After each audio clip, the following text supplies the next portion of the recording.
And I was thinking to myself, do I hate this motherfucker? No, I don't. I don't even really know you that much. I've never had a fucking problem with you. So I figured I would leave by giving you some life advice. See, you're a gamer, all right? I'm also a gamer.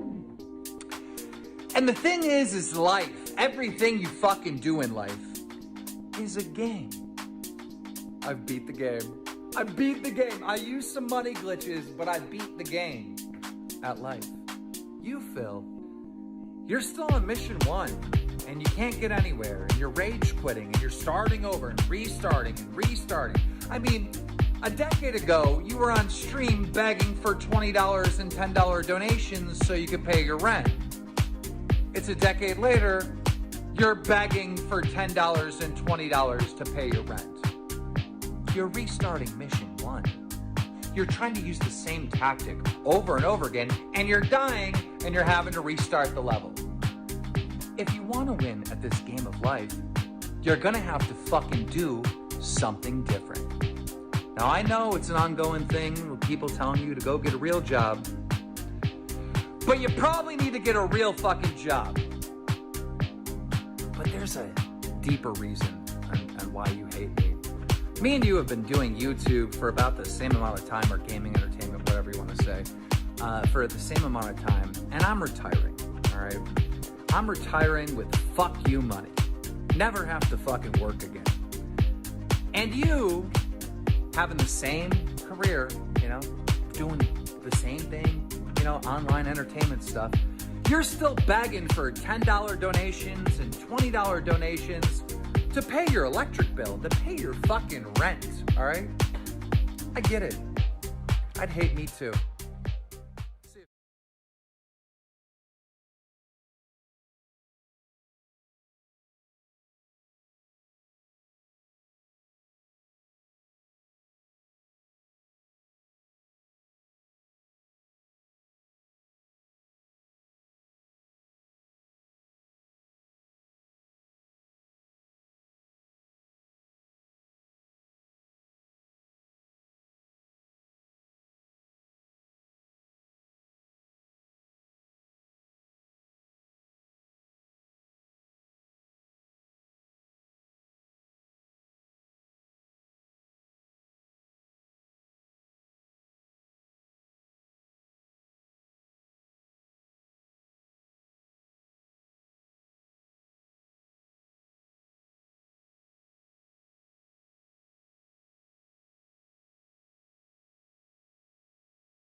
What's booming ass, your boy Shinko Fleur, and welcome back to another edition of the Glaze State, where we load up the Level 1 podcast and watch again. Just give me one quick. For some reason, I can't hear. Super weird. I can't hear anything. Here. Nice. Really can't hear anything. Weird. Hold on. Let me just let this. Before we do anything, let me just let this play.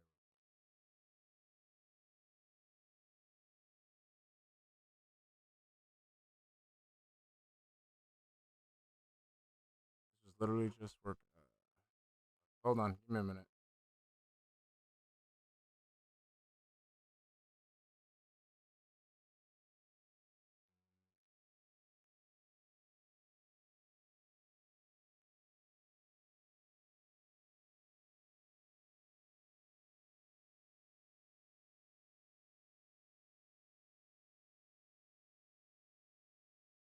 So weird. Hold on. What's up? Well, give me a minute, guys. Let me do this.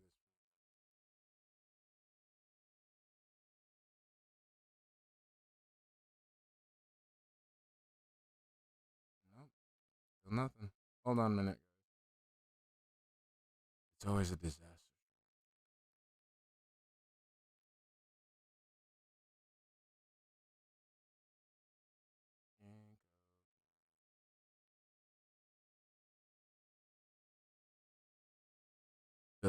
I know. I can't hear jack shit.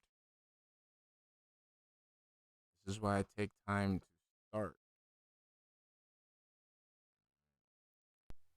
There we go. Okay.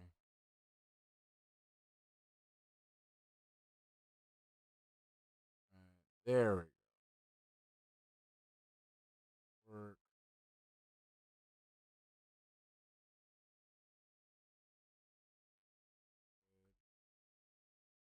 Also, the chat isn't here. Why isn't the chat here? What's up, guys? My bad. I'm sorry. I had this all set up before we was ready to go. This shit never works. All right, here, on the DSP.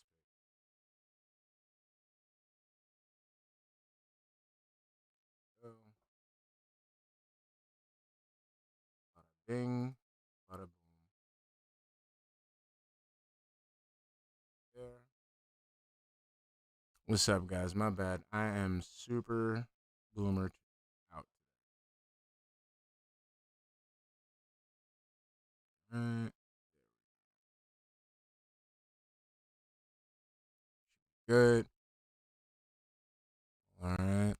All right, before we get started, let's say what's up to everybody. Crazy Drag Queen Gordon Flowers, what's up? Chalky Milk, Extra Galactic Girl, Dubmatic 1651, Iroquois Pliskin. What's up, Taraka One? What's up, Apaloo, Cenobite Mommy? Sarah, I'm sorry, Sarah. How you doing, baby? Knock, Yusuke Arameshi, what's up? Mr. Lion, what is good? I see you. Aquatil, what's up, baby? Let's see if this thing is working today. No, it's not. Nothing works today. Nothing fucking works today. But what's up, Aquatil? How we doing today? Ice Yamamoto, what's up, baby? How we doing?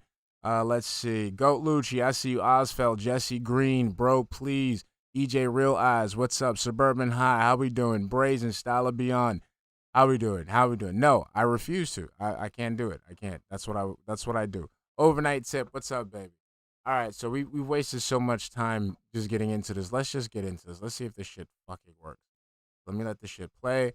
Guys, I'm going to let it play. When you see Phil's face, give me a thumbs up or a thumbs down if you can hear him.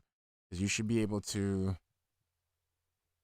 hear his stupid fucking rock music.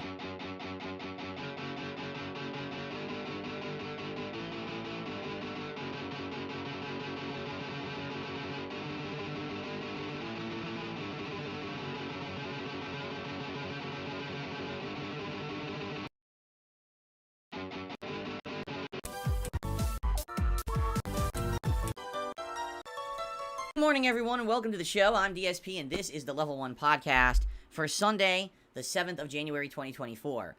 I am busy. I'm in the midst of a lot of stuff going on right now that I am juggling, just to give you guys some perspective here. Let's see here, just to give you guys some perspective. Let's see here. I'm sorry. Let me look this up. Let me see if I can.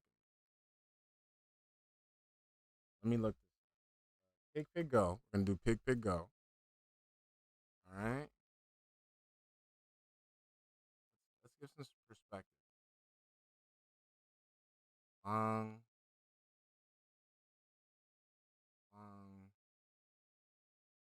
Be able to see go. For that.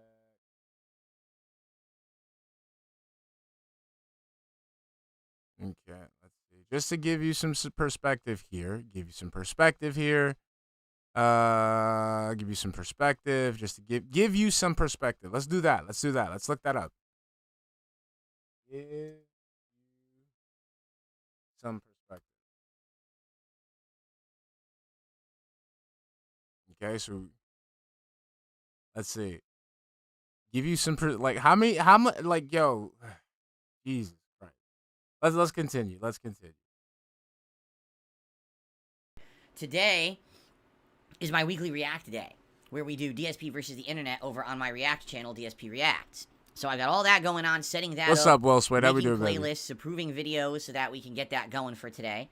At the same time, I've got my private patron videos that I need to make for the month. And I thought that I maybe had like 2 to make. I have 4. Okay? Wow. Like, 4. Oh, okay, 4. Cool. So, the good news is I had already divvied out tonight as a night when I'm not streaming.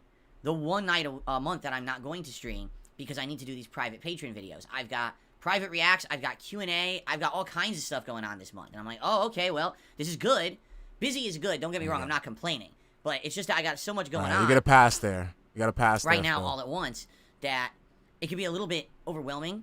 Because not only do I've got all that going on, of course I've got all my regular playthrough stuff going on, right? All my ongoing streams and stuff. I've also got my year-end series starting tomorrow.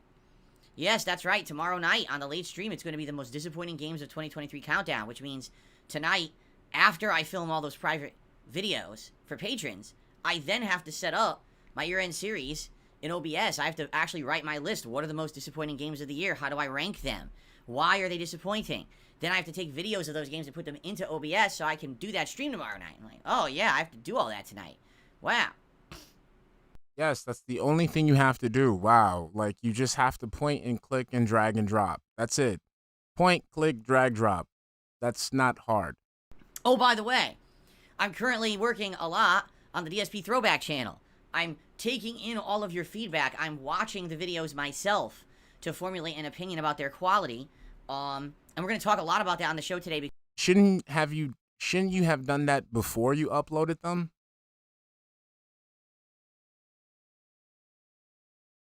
Like, it's just like there's two trains of thought here. Like, number one, like you don't care. Like you don't care. So we know that. Then the other train of thought is that you're too stupid to see what's good. You have no concept of what your audience wants. So you just upload the shit and just let people shit all over it. And then you try some low effort, what's the word I'm looking for? Like some low effort improvements based on those complaints. Because you have no concept of knowing what your audience wants. Like, that's sad, bro. Because you guys are giving me superb feedback on that channel on how to improve it and make it better for you. So I'm going to talk about that stuff today and let you know what I think, and some things have already been implemented thanks to your constructive criticism, okay? So that's great, right? And then I got the special stream going on Wednesday night that you don't even know about because it's a mystery stream. And I haven't revealed a single clue about it at all, but it's going to be the late night stream on Wednesday that I keep telling you guys you've got to be here for if you can make it, okay? So I got all this stuff going on right now, like, whew, and I'm bouncing all over the place and I'm juggling everything. And just... I'll give it some. See, look, there you go. That's good. That's good. You got a mystery stream. Something's happening on Wednesday. You're good. Like, you're building up interest. You're going to have a lot of viewers coming in. You're going to have a lot of detractors talking about it. You have people on Kiwi Farms talk about it. You got people on YouTube wondering what it's about. You have people on Twitter, guessing what it is. This is good, Phil. This is good. Now, the thing is, what's up, Bass Droop? How we doing? Now, the thing is, what I want you to do, Phil, is I want you to actually do something, right? Hold on. Let me take this shit out. I want you to actually do something that will actually keep those people when they get to your channel or when they watch a restream or what have you. This is the issue, Phil. You know how to bring the people in.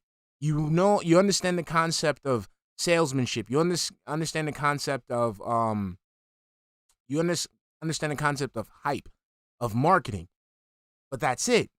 Like, now you have to have the content to keep them there, the content to keep them talking. This is where you fail most of the time.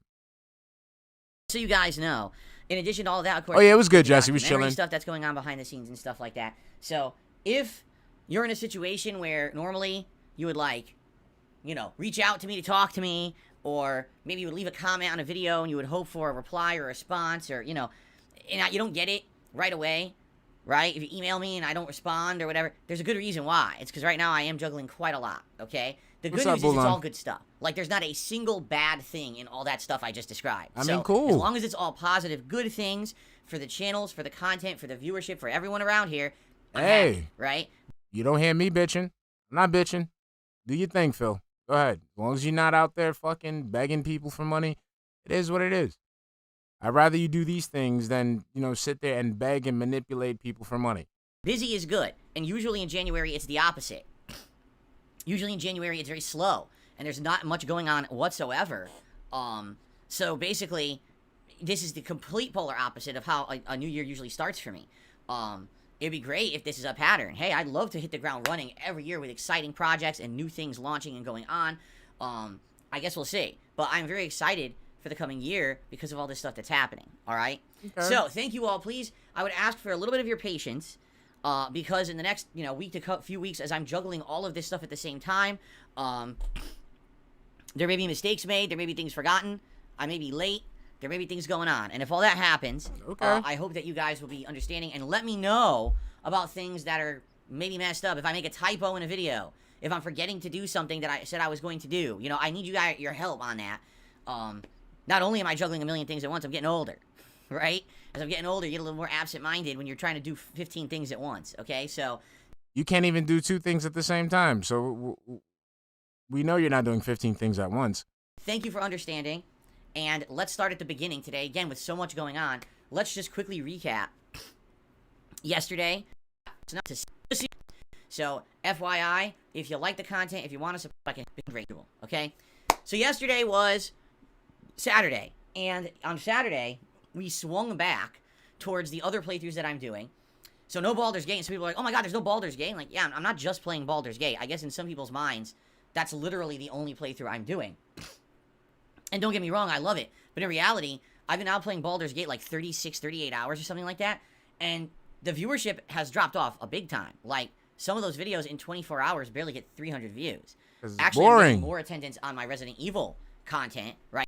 Because it's boring. Because at least with Resident Evil, we get to see how much of a dumbass you are. But like with Baldur's Gate, you just sit there and just beg. Like you just sit there and just wait for people to hold your hand. It's boring.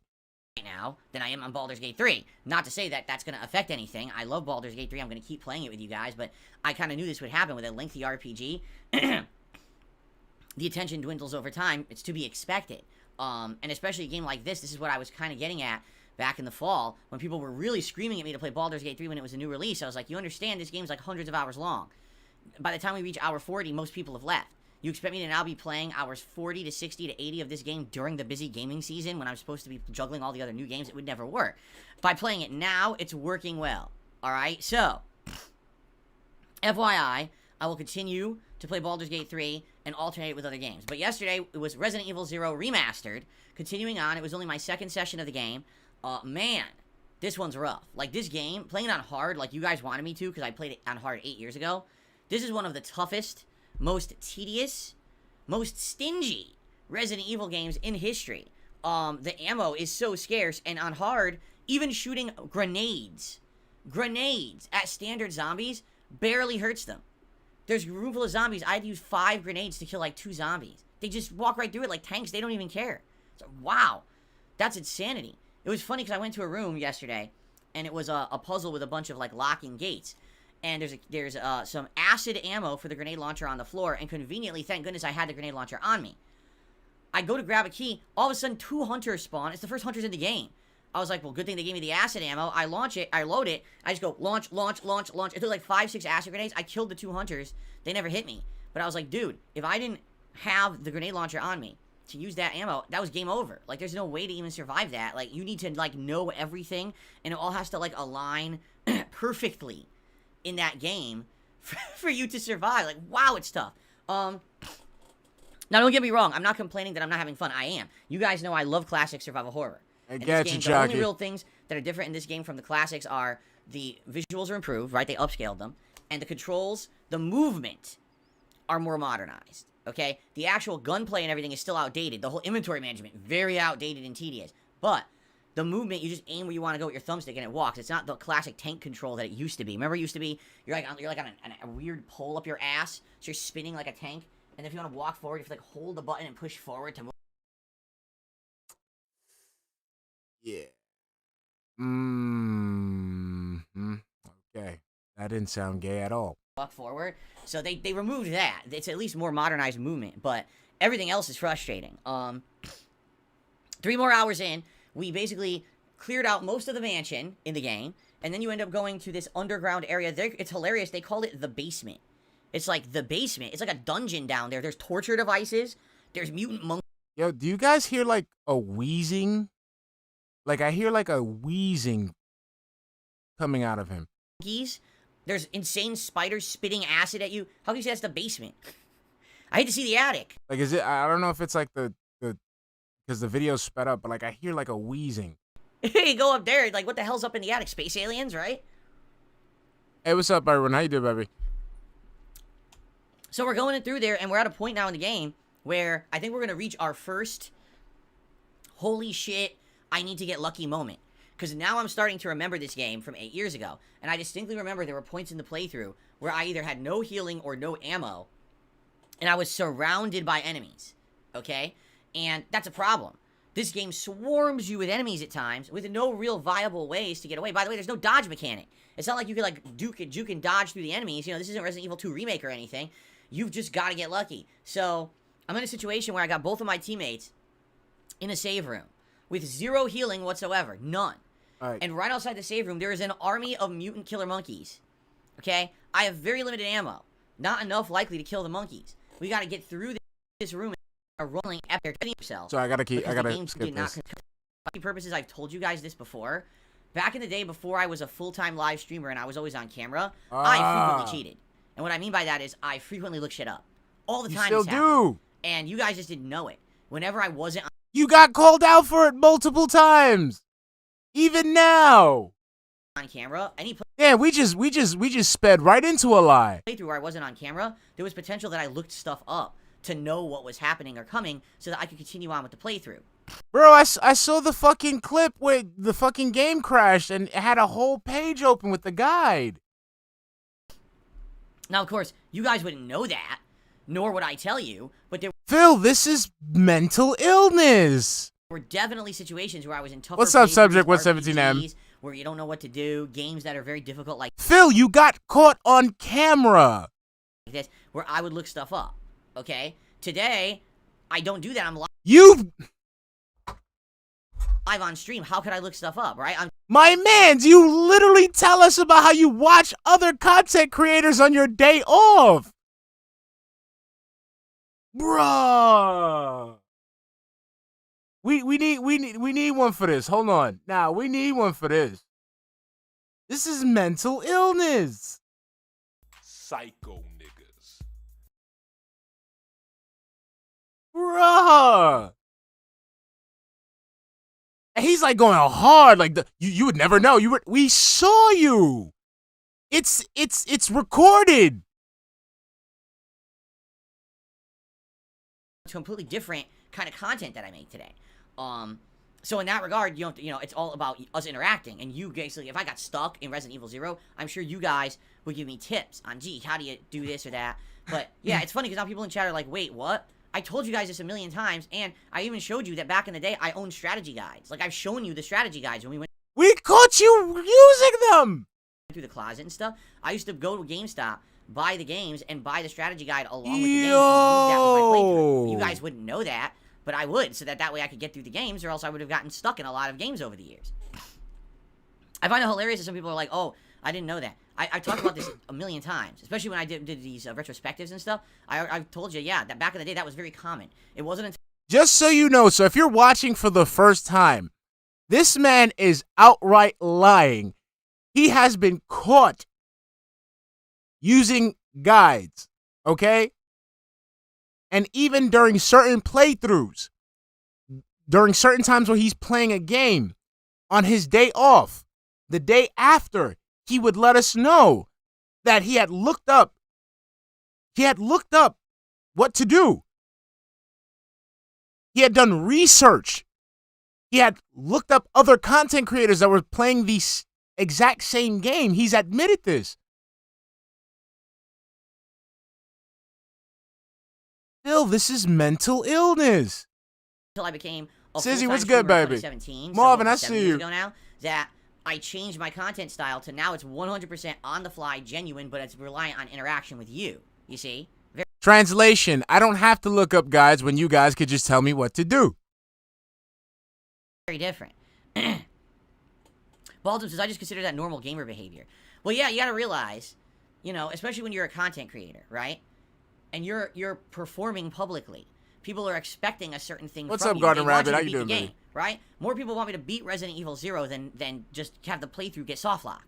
So, yeah, there's situations where it just makes sense, right? No. People don't care about that. Like, people want to see you interact with the game. It doesn't matter what happens. As long as you interact with the game, the audience will find entertainment with it, and they will give you money. That's it. It's a simple formula. You're the one sitting there creating it into an actual process that needs to be followed. And if it's not followed, there's something wrong with the product. You're creating that environment. They just want to see you play the game. That's it. Fan of Low Crashes, I've been here since 2008, and I knew that. Opponent 101 says, yeah, it's all good. Even I do that myself sometimes. But again, now I don't, you know. Now I literally just play it cold. No, you do not, Phil. And you guys help me to get through stuff. Or for example, with the Baldur's Gate 3 playthrough, there's already been multiple secret rooms and areas I would have missed, and you guys... That's good. I was 64. Down here and you're gonna see How you doing, cool. baby? And I would go there and be like, oh, crap, look at that. There's actually something really neat there that I didn't know about. So that's a good thing, right? I'm not missing content. But anyway, so in Resident Evil 0 Remastered, interesting part I'm at. When we play it again on Tuesday, we'll see what happens with the playthrough. Last night was Sea of Stars. Really great stream. This is my third stream of Sea of Stars. We headed out of that first kind of intro area, and we're in a new part of the map. Whole new, like levels. We actually got to a whole new level. So now you can do all these puzzles, pushing totally like Golden Sun. And it continued on and got to a level design and everything. Good session. Out of all the streams I'm doing, you know, Resident Evil 0, Baldur's Gate. What's up, Political Star? Chilling. Sea of Stars is my chill game. And enjoy each other's company. And it's just not 100% about the game. And that's a good thing. Like, it was like a Dragon Gaiden, but now that playthrough's done, so now we move on, and this is the one that takes its place. So I'm really liking that. Thank you so much for everyone checking that out. I'm well aware that it's my least watched and attended content, but it's fine. It doesn't need to be. That's the whole point, is that it's a little different from all the other content, right? Alright, so that was yesterday. It was a great streaming day. Today, it is just this show, the podcast, and then we're heading over together to DSP Reacts, which is youtube.com/@DSP That is my React channel, and on that channel, we're going to do the first episode of DSP versus the Internet of the new year. And I'll tell you, the videos are all over the place this week. Like, now the holidays are over, right? So there's no Christmas references, no New Year's references. Instead, it's just like random. Do we get to see Derek's video? What about Derek's video? Do we get to see that? No? No, I want to see Derek's video. Randomized topics, and you're going to see, as we watch, some pretty randomized stuff, to say the least. And it's going to be fun. I'm telling you. Curious what things we'll tackle today, what videos we'll watch together. I have not... bro, like, I don't sit through these shits. I don't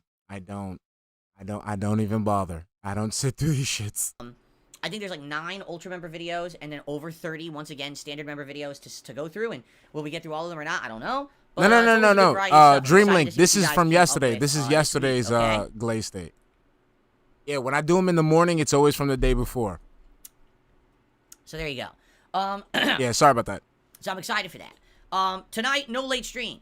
Tonight, I have to film 4 private patron videos, and I have to set up for my year-end series tomorrow, so no time for a late stream tonight. However, unlike last month where everything went wrong, and there was a lot of issues, I'm hoping to go smoothly this month, and therefore it's just the one night off, and from now on, I'll be able to have double stream days moving forward for the rest of the month. I know last month was very frustrating. Like 3 weeks I couldn't do late streams, and, you know, it reduced the content, sent me back a bit, hoping this month for better, smoother, everything going well, okay? Cool. Then tomorrow, we're back to double streaming, and it's gonna be, Baldur's Gate 3 on the first stream, continuing on, and now we're back in the Underdark, exploring, finding all this cool content. My characters are way more powerful now, which is cool. The combat's getting much more interesting, so that should be fun.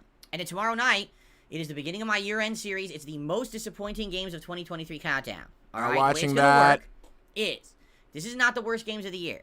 Okay, it's not. I didn't play the worst games of the year. I didn't play Gollum. I didn't play stupid Kong Skull Island. I hate to say it, but it just seems to me like there are people who go out of their way to play the shitty games. We know they're bad, but people play them just so they can make those videos. And I think that's pretty stupid. I'm going to be honest with you.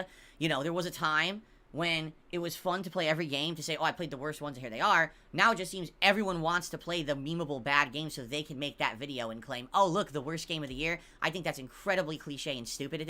Okay, I think it's cliche to do React videos, like just straight up React videos and just not add anything to them. Like, that's why sometimes even when I don't stream as often watching your shit, because sometimes I feel like I'm just doing that. Like, I'm just letting a video play because it's the same shit over and over again. That's a little cliched. You want to stop that? I think, playing the games that have the most hype behind it is a little bit cliched. I think just sitting up and having a spiel for your audience is a little cliched, but you still do all those things. This point, which is why I don't do it. I do the most disappointing games of the year. The difference there is that the games that I'm going to count down were all variously not as good as you would have hoped they would have been for various reasons. In some cases, these games are bad games. All right, I'm just going to make that clear. Games that probably should have been much better and ended up just being really, really not very good. But in other cases, these are good games that just had parts that weren't that good, or games that maybe were monstrously overhyped, but then didn't live up to the hype. Games that were over-advertised, or they over-promised, and then they under-delivered. All right? And I got a good amount. What I do is all year, I save my various playthroughs of those games that I think are going to qualify, and now is the time when I go through all of those. Thank you, Spitfire. I didn't have one ready. I'm enjoying myself at the end of the year when I get to actually go through here, and I'm like, I'm glad I saved all these videos, because now I remember this one, I remember this one, I remember this one. Problem is, a lot of the times, I play so many games, it's hard for me to even remember what I did at the beginning of the year. So, this is going to be good to go through. I'll go through all my playlists, go through the videos I've saved, and compile that list, and then get that ready for you tomorrow night, alright? So, it's going to be a fun countdown, and by the way, this by far will be my longest countdown. Why? Because a lot of the times when you are explaining what's really bad about a game, you want to justify it fairly. For example, if there's a game that's not necessarily overall a bad game, but it's on the disappointing list, you want to be able to justify what you're saying, because you might upset some people if you're saying a game is bad that really isn't bad. You know what I'm saying? So, that should be exciting tomorrow night. I hope you'll join me for that Monday night, right here on DSP Gaming, okay? Then on Tuesday, it's going to be more Resident Evil 0 Remastered, as I've already explained. We might be, hopefully, getting through a very tough part, I hope. And then Tuesday night, it's going to be a doer poll. Those polls, 10 best. So I'll be able to talk a little bit about your feelings about why those were the best playthroughs. Playthroughs could include let's any go, game. let's go. Monday and Tuesday night, my special year. What happened to DSPN? Very event. If you are wondering what it is, that's a good thing, because I haven't given you any clues. You shouldn't have any idea what it is, because I haven't even alluded to anything about what the stream is. But I have absolutely no expectation for it whatsoever. That's it. all I'm going to tell you, all right, is that you are not going to want to miss this stream on Wednesday night if you can make it. If you can't make it, don't worry, because as you know, I record everything, and it's going to be, you know, after the fact, archived and uploaded. But if you can be there live, you're going to love it, all right? So I hope that you can come by on Wednesday night if you can make it at 6:45 p.m. Pacific time, and if not, well, then you'll have to get caught up. I'm off for streaming on What's up, on Retro? Thursday. How we doing, Next baby? week, it's going to be a balance of Baldur's Gate 3. Okay, so we're doing schedule bad, shit. People abuse it. So I'm debating how much to play. Okay, let's go. So I'll think about it, and I'll probably do like 1 to 2 streams of Street Fighter 6. But I mean, if it's I'm probably gonna Fightcade, be doing a lot if of he's genuinely playing Fightcade, I'll watch it. I'll watch. Like I said, I'll sit there and I'll watch the shit. I'll get it. I'll be in for that. It better be something like that. Oh, intelligent counterspell. I scour the internet for ladies that might look nice. So that's it. That's what I do. That's what I do. They got me. You got me. I gotta admit it. It's out there in the open. I got caught. 100%. That's it. You got me. You got me. Let me stop. Sea of Stars, 2 to 3 streams of Sea of Stars at night to get good progress in. Maybe I'll throw in a late night Call of Duty stream. No. We might Unless you have some Fightcade. time to toss in randomness and these indie games or whatever. Let's go. Let's go. So that's 2 weeks. In 2 weeks, we've got 2 new releases. Well, not the 21st. People asking me for it. DLCs are very hit or miss. Usually, you want to see me react to Super Bowl related ads from over the years. No. See, look, he made me start the whole shit all over again. That's how much he's talking shit. During this event, it's There really we up go. to you. Do you want to see me do some multiplayer in video games? Do you want to see me react to Super Bowl related ads from over the years? Do you want to see me chow down on food? Do you want to see me drink some booze? You know, it's all open. It's up to really you. So let's think about this over the next month. I think the Super Bowl's on Saturday the 11th. What's good, Robert? So if How we doing, baby? Excuse me. I think the Super Bowl's on Sunday the 11th. So if we do the marathon That's on right, Saturday one more the 10th, time. let's go for it and start planning out for that event. Okay, but that's really the next big marathon, because people have been saying, when's your next marathon? Everyone, P3 right now in my content that everyone's talking about. I'm getting tons of feedback on it, so I want to share that with you.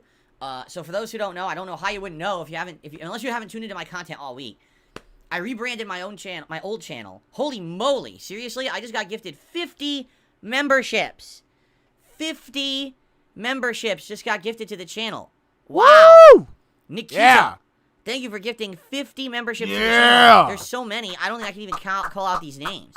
So, That's what I'm talking about. That's what we congrats need. to anyone who just Congrats, got a gifted baby. membership. Did Nikita just gift another 50 memberships to the channel? Woo! I think we just got gifted 100 memberships. Let's If that's go. the case, I don't know if that's a duplicate or not. I can't tell. All right. Let's But if that's the case, this would be go. the most memberships that we've had on this channel in years. I think Nikita just gifted another 50 memberships. Is that for real? Let's go. This is insane. So this right here Let's will be popping up go. for the rest of the podcast. It's not going to go away because that's going to pop up for every single person. So right now we have 150 gifted memberships. Another 50 memberships? Are you crazy? This person's Let's insane. go. Thank you, whoever Voice Nikita cracking. is. Wow, I think another 50 gifted memberships. Holy shit. Well, that's insane. So 200, if that's the case and they all go through, which they might or might not, because with YouTube sometimes it's finicky when you gift that many. Hopefully everyone gets them. That would be the most memberships we've had in multiple years. I think the most memberships we ever had on this channel was around 1,000 or a few over 1,000. This would get us up to like 875. All right. Let's go. He's getting back to Twitch this would be numbers. close to the record. All right. I'm just gonna let it roll. I'm gonna continue on with my podcast because if I shouted these out, we wouldn't have a show. Thank you so much, Nikita. I mean, 200 freaking gifted memberships is insane. I know, Mr. Moldy, She but gifted we could 250. wish. No, it says 200 on my screen, but maybe my screen is wrong. Let's go. Maybe it's out. Maybe there's so many came in so quickly that the government checks. that it's not counting. Right now we're up to 80 off. and climbing because what's happening is YouTube is manually assigning them. So I'll let you know. Let's let it roll for a bit, and I'll let you know where it settles. And by the way, Nikita, thank you so very much. Obviously, everyone in the community, if you get a gifted membership this morning, please thank Nikita. And FYI, if they don't go through, you get a refund. Because this happened before where people have done member bombs on the channel, and if the whole like 200 or so don't go through, you'll get a refund eventually for the ones that didn't go through, because that does happen sometimes when you do these mass giftings. Sometimes there's a glitch and it doesn't go through. That's happened a few times over the years. So okay, so anyway, wow, thank you so much, Nikita, and I will update that in a bit once we settle in and we actually see how many members we have. Okay, awesome. Well, I think people are gonna enjoy these memberships for the month. No, that's pretty nuts.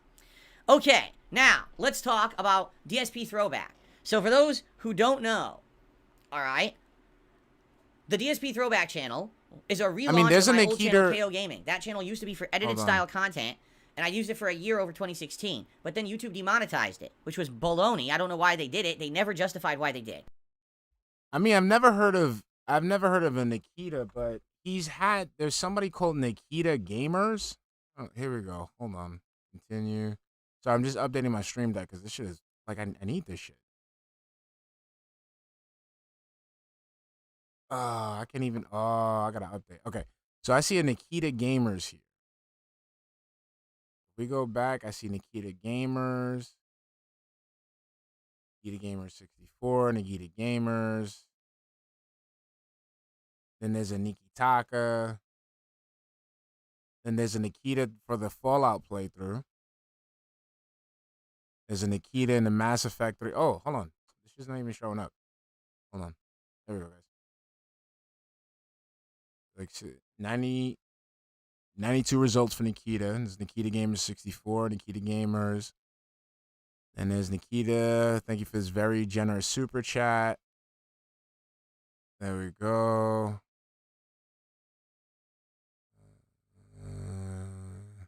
Nikita Highway.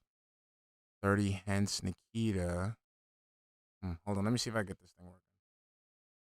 Give me 1 minute, guys. Oh, it doesn't load. Hey, let me see something, guys. Give me a minute.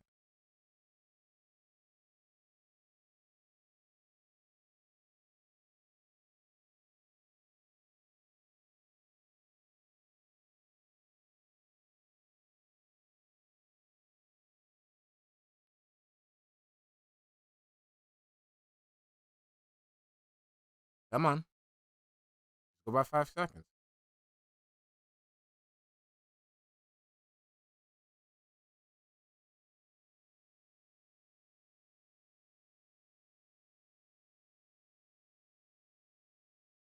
They might be saying snake eater.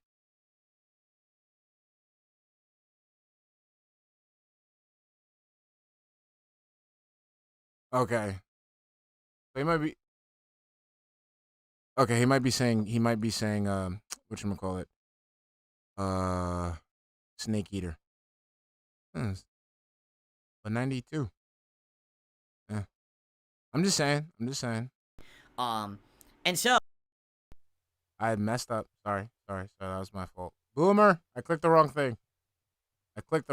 Shit. And essentially what this channel is, okay, is a channel where I'm going to take my legacy content from way back in the day, my oldest playthroughs that were popular.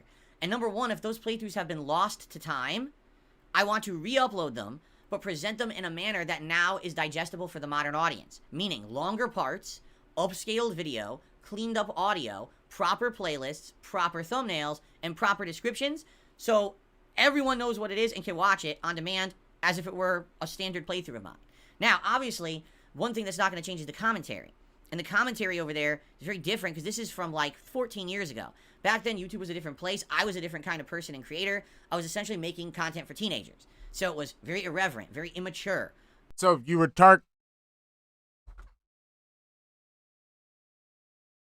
You're technically still doing that now.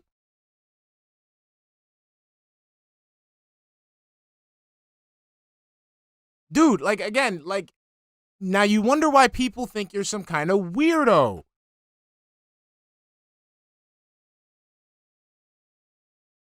You're targeting children.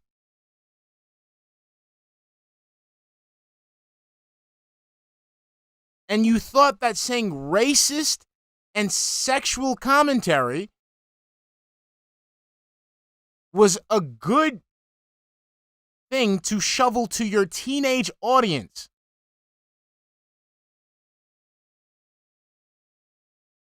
So now, because remember, this is a blast from the past. This is to show people how old-time YouTube used to be. So who would be the target audience for that? Teenagers, technically children. So you want to show children how you used to appeal to children back in the day. What's up, sir? How you doing, baby? Lord Kanye, what's up? Do you not hear what's coming out of your mouth, sir?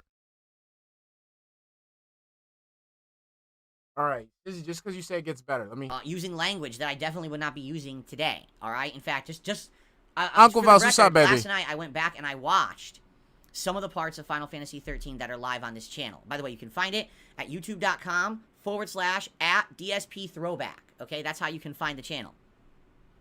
So I'm watching it, and within the first few parts, I say all these words I would never say today. All right, and just for the record, the reason what's up, MM? How we doing? That kind of commentary was used back then is very simple.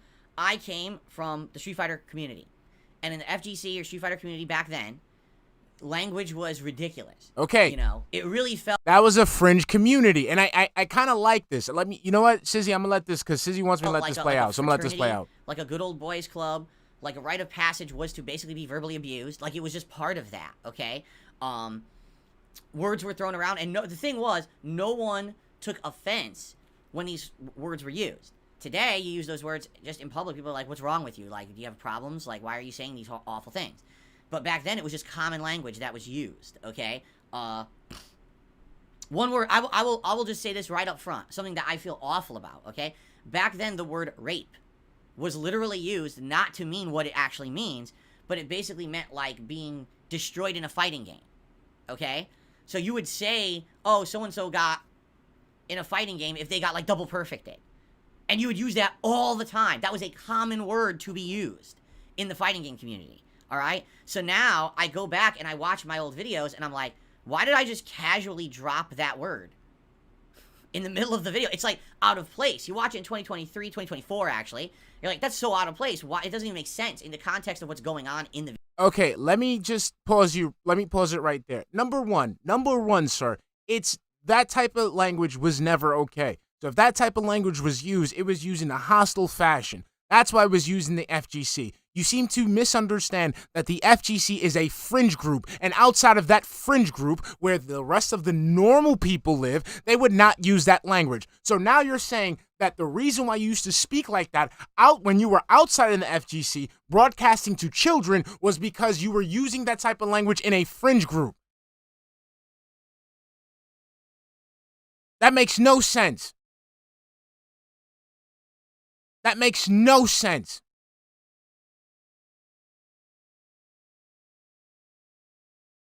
Okay? So when you were out there talking about rape to children, your excuse was because you guys were using it in the fighting game sense. And again, you are in your mid-20s, late 20s, early 30s. You are a grown-ass man peddling this to children.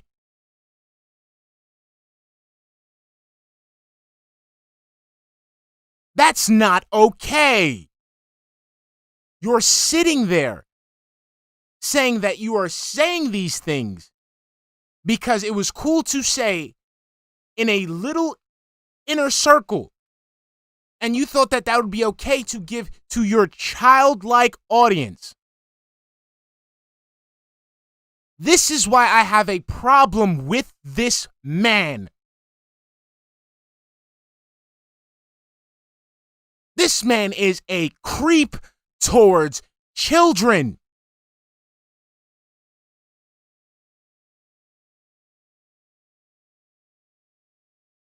I've dealt with people like this before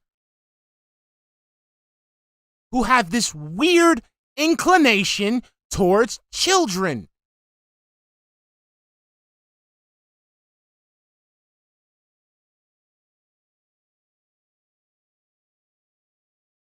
You are not going to sit there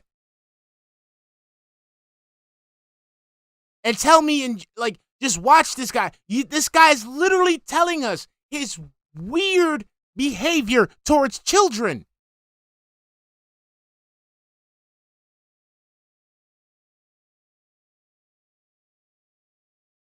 Hey, I want somebody to send this to Rich because Rich wants to be in the vortex. Rich wants to talk about detractors and whatnot. Hey, Rich, no matter what, at the end of the day, you gave money to a man who is a creep towards children. You, who is supposed to be a doting father, is sitting here perpetuating the bullshit from a person who is a absolute creep towards children. A man who is sitting here right now telling us that he thought it was okay to tell rape jokes to children.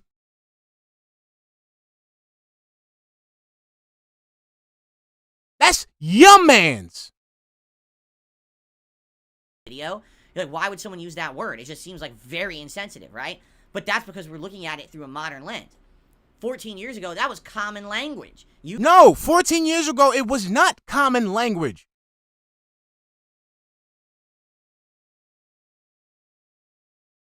"14 years ago, I would have been in my 20s. I did not talk like that.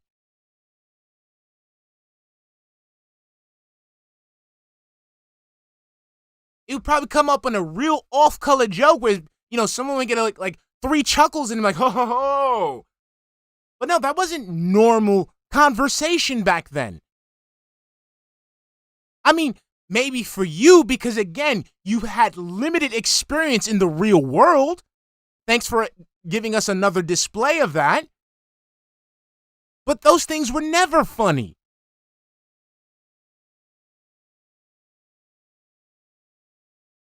When you were sitting there saying those anti-Semitic remarks, it wasn't funny back then.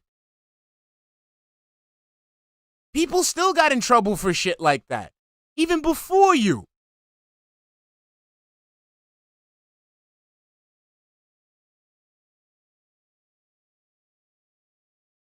This dude is just, I'm telling you, this dude is just problematic all around.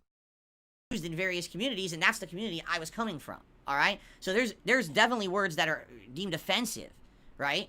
That are in the commentary, and there's nothing I can do about that. I'm not going to go back after the fact and completely change all the commentary on that stuff, all right? It is what it is. That's why there's a disclaimer at the beginning of the playthrough that says the language and everything is not representative of the current day thoughts and attitudes of this gamer. And even in the description of every video I upload on that channel, it now says, FYI, this content is over a decade old. It's represented. Yeah, this dude, this dude went ahead. This dude went ahead and even when he was doing it, he reveled in it, and he created a top 10 racist moments. And again, this is supposed to be for children. This dude's a weirdo. Of a bygone era on YouTube, so don't take offense. This is not something that would be done today, okay? People still do it today, and they ride that fine line of it being, you know, like a joke and it not being okay, and they deal with the consequences of that. Still to this day, because they understand that that type of language was never okay.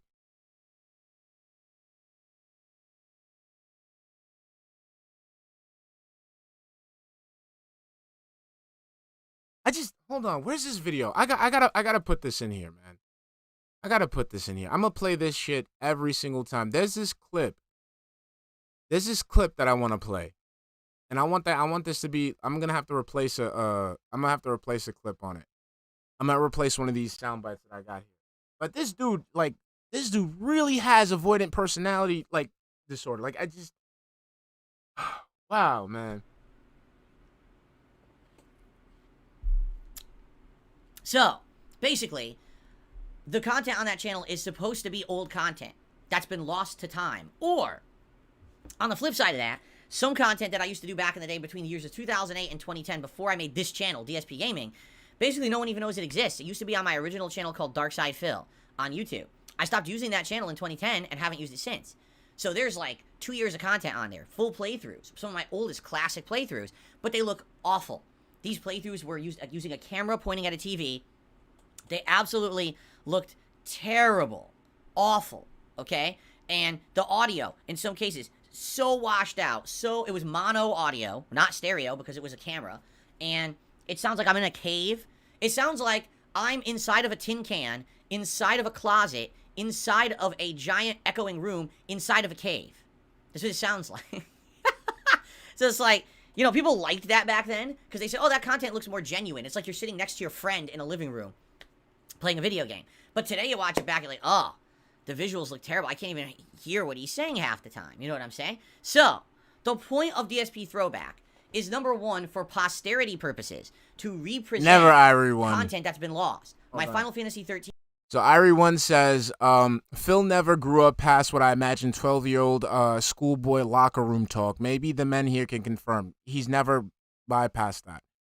There's a video on him on record saying that he's had a threesome with like 2 chicks, and one of the chicks had a boyfriend, and the boyfriend was looking for him with a Bowie knife. And yeah, the guy's a virgin. He's a virgin. He's an absolute virgin. That's a Shinko claim. Shinko's throwing it out there. This dude's never touched boob, nothing. He's like, remember the 40-year-old version? Remember the 40-year-old version when he was like, yeah, I touched her boob. It felt like sand. You know, a big old bag of sand. The man's a dweeb.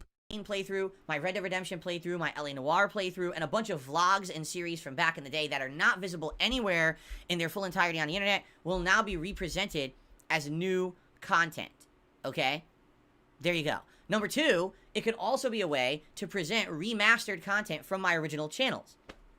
So again, for example, the darksydephil channel has so much old content on it that a lot of it's been lost to time and no one watches it anymore. But now people oh, he played this game? I didn't even know he played that game. I'd like to check that out, but not in a separate... Like, I remember when he said that story. Like, dude, I remember when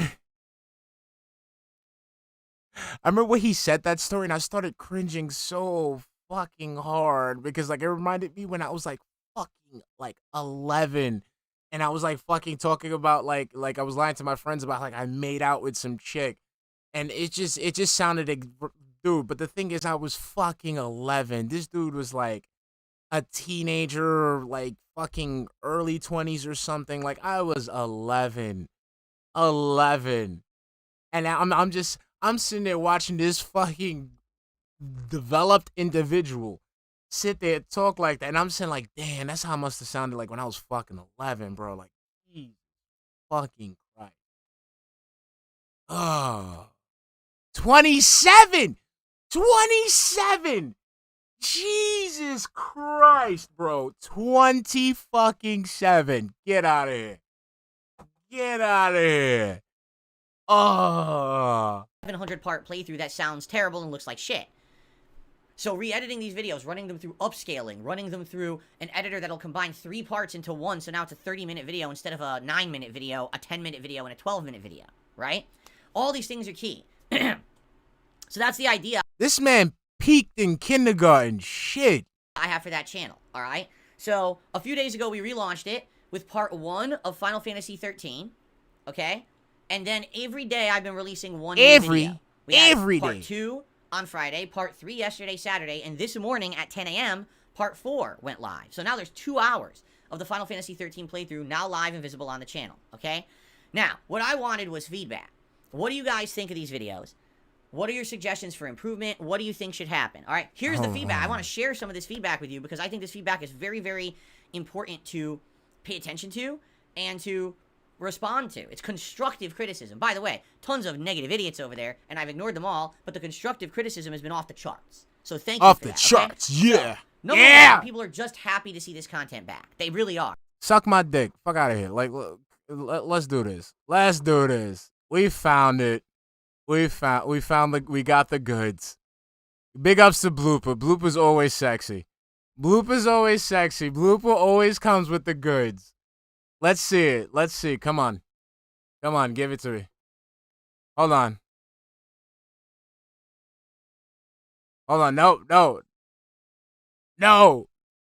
Pause. Pause. Pause the fucking thing. Shit. God damn it, I said pause. Come on. No, hold on. Give me a minute. This thing doesn't want to pause. All right, here we go. All right, let's see if this works. Please work. Please work. There's no goddamn fucking audio. Jesus. Copy. Hold on. I'm just going to fucking download. My bad, Blooper. I gotta rip this.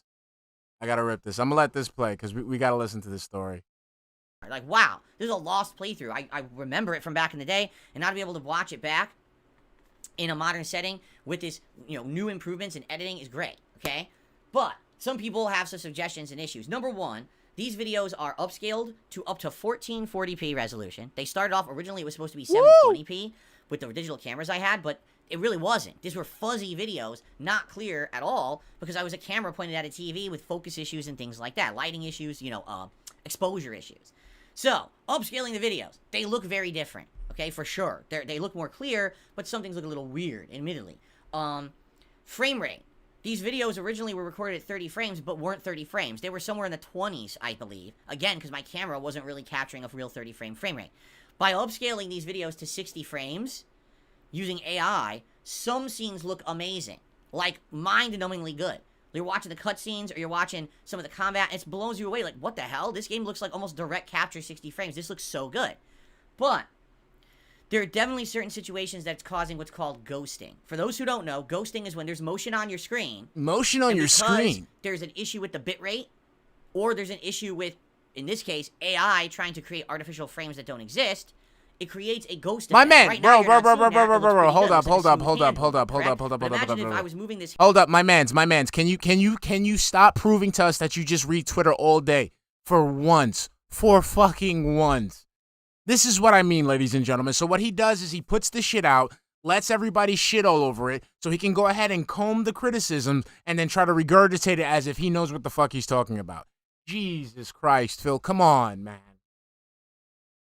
It's like you're a wheelchair dented Batman.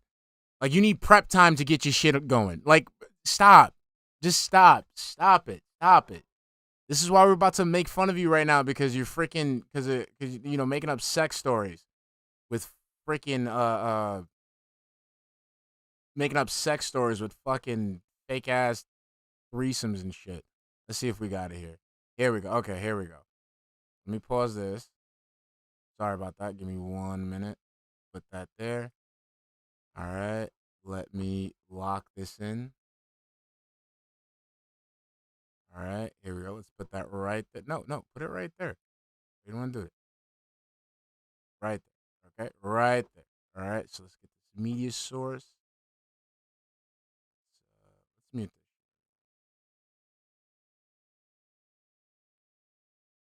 this. All right, and I also got to work on the freaking media source.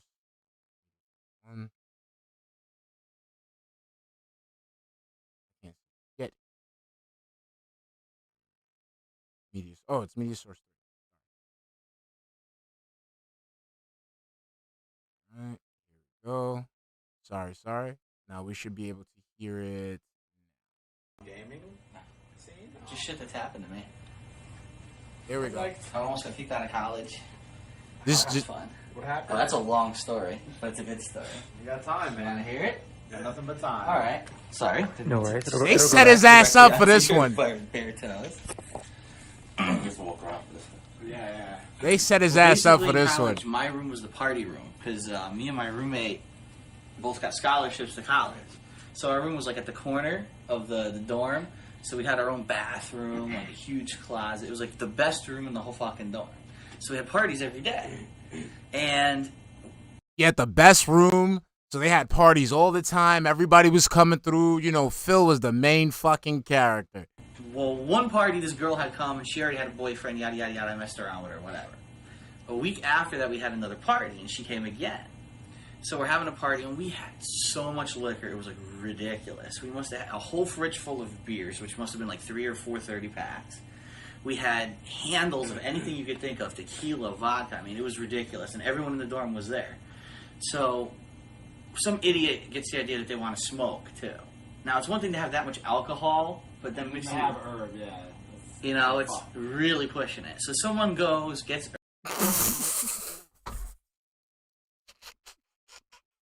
Yo, I'm out here banging. Yo, I used to out here banging fucking straight. They're smoking in our bathroom. I'm like, oh, this is kind of getting out of hand. But as long as we keep it under control, we should be straight. So, party goes on longer. 2 girls get really drunk. One of them was the girl that I was messing around with. She passes out on my bed. Another girl who actually was a friend of ours passes out in our bathroom. Like, neither of them can move. They're so fucked up. So we're all there, and it's maybe about 1:30 in the morning. The party's just about to end. All of a sudden, bang, bang, bang. What the fuck is that? And we look around, the fire alarm went off. Wow. Now, do you know what happens when the fire alarm goes off in college? No. Basically, it's total lockdown. Everyone must leave the dorm regardless of what time it is. You lock your doors, and what happens is the RA goes to every door and unlocks it to make sure no one was asleep, so he can get them out in the event of a fire. So why would they? So, I hear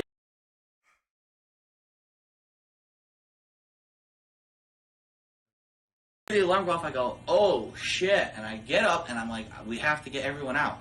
And I turn around to look for my roommates. Everyone ran out the fucking room except for me. Now I got 2 passed out girls in my room. I'm like, motherfucker, I can't carry 2 girls at once. It's impossible. So I said, all right, what I'm going to do is I'm going to run downstairs real quick, see if it's a real fire. If it's a real fire, I'll tell them there's girls up there and we'll all run up and save them. But I can't carry 2 at once. I'll, kill myself or whatever. Yeah. So I run all the way downstairs. It's not a real fire. Someone had pulled an alarm, some bullshit. We don't know what's going on with that. Later on, I actually find out what really happened. The girl who I was messing with had a crazy boyfriend. He came looking for me with a fucking, Bowie knife. And he was so drunk when he showed up, he didn't know what dorm I was in. He didn't know what room I was in, but he knew what dorm I was in. So he just started going crazy, with the Bowie knife, and someone called the police, and he cut some fucking water pipe with the Bowie knife. What? And somehow, it was so crazy fucking story. He set off the fire alarm, basically, trying to get me out of the building. So anyway, so we go outside, and I'm like, oh, I'm safe. There's no real fire. We're going to be good. We're going to be good. We're going to be good. Next thing I know, I see the girl who I was messing with walking down the stairs, totally pissed drunk with a firefighter. I'm like, oh, shit. So she walks up to the corner, and the way it was is imagine that this is the corner of the stairwell right here. Yeah. She walks up, and she walks down the stairs. She gets to the last stair. She goes, I'm okay, and the firefighter's right here. And she goes, all over his crotch. So he's fucking covered in fucking vomit. He's like, oh, you bitch. He's so pissed. So they fucking cart her back to her apartment. Of course they call me out. Niggas. So they drag me and my roommate back up to our room. And they go, well, we got bad news for you. Like, what's that? And not only did we find alcohol, but we found a bowl sitting on your sink. So now we have legal right to search your entire premises for drugs. So they start tearing apart our apartment. Now keep in mind, at this point, it's like almost 3, 4 in the morning. We were there from 3 or 4 in the morning till 7 in the morning while they ripped our fucking apartment apart. Imagine going through your house and just ripping your drawers out, throwing your clothes on the fucking floor. And as they're doing this, they're piling it in a pile in the center of our room just to say, fuck you, look at what we can do. Tore our bed apart and everything. So the funniest part of the story is that there was drugs in the room. A big bag of fucking, like a chunk of weed was all that was left because I guess they had smoked it all. And it was actually sitting on the counter. Notice how you went from a big bag to a big chunk, like a big bag chunk of weed. My friend's computer that said like it was right here. Yeah. And the stupid fucking dude, the firefighter, he goes, well, it was actually campus security. Yeah. He goes, oh. Which was it? Was it a firefighter or was it campus security? Those are two completely different people who wear completely different uniforms, Phil. We gotta look for drugs, and I hear that these kids, they hide it inside their computers these days. What? So we have to check inside the computer. No, they can't. Fucking idiot. So he goes, I swear to God, he goes like this, he grabs the side of the computer, he unscrews it, he takes the side off, and as he takes the side off, he knocks the weed off the desk onto the floor, and he stomps on it like that and tracks it into the rug. So they never found the drugs. Oh, shit. We were, dude, me and my roommate and I were cracking up in front of the fucking guy. So the weed fell into the carpet. So the weed fell into the carpet and magically disappeared.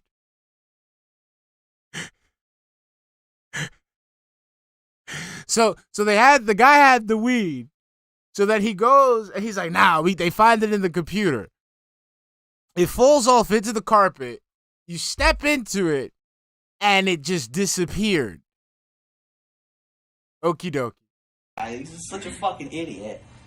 But basically, we almost got kicked out of school for that. We ended up having to do like 20, 30 hours community service and paying a fine. Like, if you ever catch you drinking on campus ever again, you will be expelled permanently. And we'll make sure you never get into another college.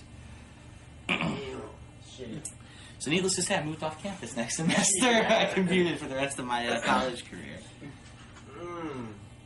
So now we gotta know. So now we gotta know what happened afterwards. Ah, man, I love it. I love it. I love it. I love it when a man be lying. He be lying. He lie. Hand that you were seeing ghost images of the hand behind it as it moved. That's called ghosting, okay? And basically, that's what's happening with some of these videos. Is only certain scenes. It's weird. I was trying to put my finger on exactly when it's happening. It looks like the worst parts is when in Final Fantasy 13 you're running around the maps and you're doing some platforming. That's when the ghosting looked the worst. When I was watching the combat, it wasn't apparent, and during cutscenes it wasn't apparent. It was only the actual like traversal portion of the game. Unfortunately, that's a big part of the game. And I'm like, so that means it's not good. Like, dude, again, he's just trying to push this on you. Like, this is what it, like, bro, it's not good. This is not good. People are not going to watch this shit over and over and over. why, I wonder why. And there's a few theories. Number one, the camera that I was using for Final Fantasy 13 at the start wasn't a great camera. Some point during the playthrough, I bought a new one because I was taking the videos more seriously. And then the video quality improved. Maybe that would help. I don't know. Number two, it could just plainly be that we're going from like 20-some frames to 60, and the AI, isn't doing a great job, and it's creating these ghost images. So, the thing is, I'm watching it, and I'm like, well, does it really look that bad? In some cases, I think it does, and in others, it doesn't. And I actually watched the first 3 parts of my playthrough last night, okay? Because I wanted to see firsthand what it looked like. What you're seeing, I wanted to see. And I'll be honest, number one, the commentary is funny as shit. It really is. Like, I haven't heard this commentary in 4. Oh, I cringe. I can't believe I said this stuff. And we go right into it's funny as shit. This man is trying to retcon and say that he's changed, that he's not that person anymore. And he uploads this stuff and says, yeah, I rewatched it and I found it to be funny. 14 years. The last time I heard it was when I recorded it, okay? Outside of the cringe-worthy words that I use that I would never use today, I think it's pretty darn funny. The observational comedy and stuff that I'm doing is pretty, it's timely. That's 14-year-ago humor, and it still works because you can put yourself into that time frame and laugh about it, No, I don't put myself into that time frame. Like, it doesn't give me a sense of nostalgia. It just shows me how much of a fucking virgin you were. Like, I'm making references. There's a reference coming up to Paris Hilton and Nicole Richie. Who the fuck would understand that reference today?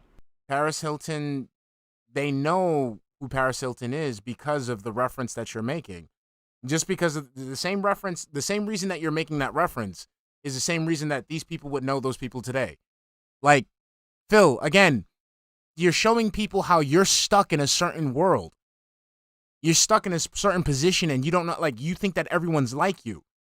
This isn't working. Like, you're saying, who would know who Paris Hilton? People know who Paris Hilton is now. People know who Nicole Richie is now. But, you know, it was funny for the time. You know, the Olsen twins. Who the fuck even knows who the Olsen twins are now? But back then, people still remembered Full House. People still remember the Olsen twins now because they were part of Full House, which was a prominent sitcom in the 90s. And then their sister, Elizabeth Olsen, Olsen, is the Scarlet Witch in the MCU. So they're still relevant, you dumbass. Like, again, you think people are like you, like, you know, like, people forget, like, people are stuck in a certain decade or something. And look at him, he's just smiling like he thinks he's teaching people shit. Right? So that's what I mean, like, the commentary is still pretty darn funny, I feel. So. Oh, look, it's pretty dated. Look, I'm talking about PS2. Oh, look, I made a reference to GameCube. Remember GameCube? I remember GameCube. What the fuck? That's good. As for the visuals, I think they work about 80% of the time. Meaning, I think it looks damn good 80% of the time. 20% of the time, like, oh, this fucking ghosting's annoying, and I wish it wasn't doing it, right? But I think overall, this is a way more positive thing than a negative. And by the way, the half-hour parts are a godsend. To be able to watch this in half-hour chunks and not have video every 10 minutes, it was obnoxious back then. I had to do. Yeah, but now it's obnoxious because now we're going to watch a video with ad. 30 minutes with ad. Wait, I didn't want to make 10-minute videos. YouTube would not allow videos longer than 10 minutes back then. That was the limit. You had to be a short video or else you had to split your videos. I had reviews that were 4 parts back then. Because, I'm trying to review a game in depth. It's like a 20, 30-hour game. I'm trying to review it in like a half an hour. I have to make 3 fucking parts. It was ridiculous how YouTube was back then.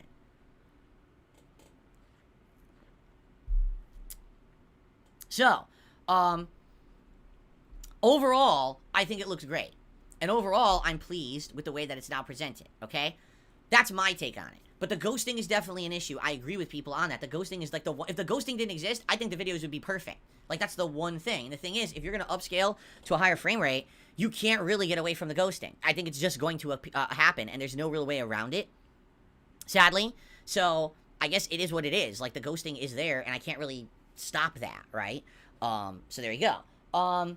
So here's some of the feedback I've received, okay, on the videos. It Number stinks. One, people It are torn. stinks. Half the It people want me to stinks. keep doing these playthroughs in the upscaled 60 frames, and others are of the impression that if I just upscaled it to higher resolution, but I just left it at 30 frames, that it would be fine. Some people are totally of the impression, just upscale the resolution, don't do the frame rate, okay? I mean, fair enough, that's a good suggestion. We don't really know how it's going to affect things at all, right? Like, we really don't know until we try. So, based on that feedback, tomorrow, I'm releasing Part 5 of Final Fantasy 13, and I'm actually going to do it at 30 frames per second instead of 60, all right, as a test. We're going to see. You guys, you tell me. You give me your feedback, and I'll probably put, I think I'm going to put in the description of the video, testing. Let me know if you think 30 or 60 is better. So we're going to give it a go tomorrow. And you guys, again, what's better? It won't have any ghosting, okay? But at the same time, it's also not going to have an increased frame. You know, it'd be better if your laptop caught on fire. That would be amazing. That'd be great if you could just have your laptop catch on fire. Rate at all.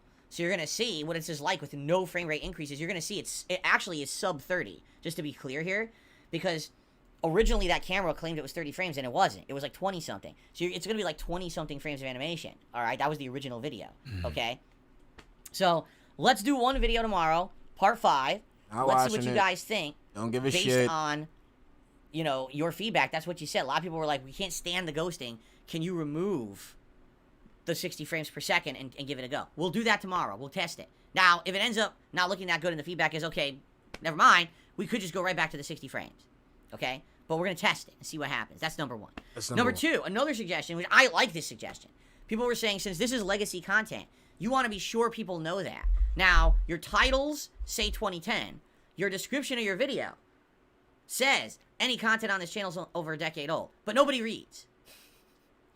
What you need to do, you have to make it absolutely clear. So he's gonna right from the get-go that he's gonna fill, like, before I even watch this shit, I'm guessing he's gonna have like a little intro where he lets these people know that it's from a different time. Oh my god, these videos are old. So put it in your thumbnail. And I think that was a great suggestion. Okay. So as of this morning, you'll notice that's better. The thumbnails, even though for the it's just as stupid. It's just as stupid. But I'd rather prefer that than him sitting there. Hello, it's Darksydephil, and I just want to let you know the video you're going to watch, it's from a different time. It's when things were acceptable and when the comedy was a bit... I'd rather the thumbnail than that shit. Final Fantasy 13 playthrough. Now say 2010 right on them. Okay? Part 1 from 2010, and here's the thumbnail, the picture of Final Fantasy 13. Not understanding that this is his brand. Not understanding that he's aligning this to his brand yet again. Like I said this when he announced this shit. His brand now is showing you the guy that he's always been. That's it. That's it. He's showing you the guy that was inept in that he's always been the guy that's been inept at YouTube. He's always been the guy that's been entitled. He's always been the guy that says like the most fucking like egregious things. This is his brand now. So back then I used to be this type of offensive. Now here I'm this type of offensive.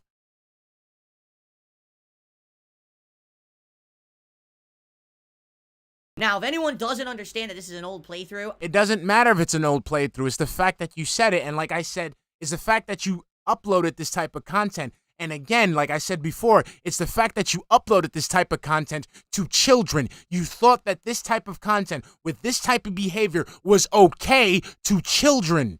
To peddle to children, I'm sorry. Again, Rich, since you want to be all up in the mix, that's your man's. I don't know what else I could possibly do. Maybe come to their house, knock on their door, and as they click play, say, hey, I just want to let you know that video you just clicked played on is from 2010. See you later. And then walk away. And before you walk away, I'd probably hit you with a $150 in the back and let you know it's still fucking dumb. I mean, I don't know what else I could possibly do. Not upload shit. How about stop breathing? That'd be great. Okay. Like, he doesn't, this is what I'm saying. Like, he's such a fucking moron. He's just like, look, I said these words. Just, here. Like, no, bro, there's a fucking... People are not going to react to shit the same way. Some people are not going to like what the fuck that you're doing. You have to understand that. But you're sitting there not doing anything different, so fuck it. Go through this shit all over again. But there you go. Now, hopefully, people would understand that it's legacy content. This is not my current style of commentary, okay? But the thing is, again, so Vikes said it lovely.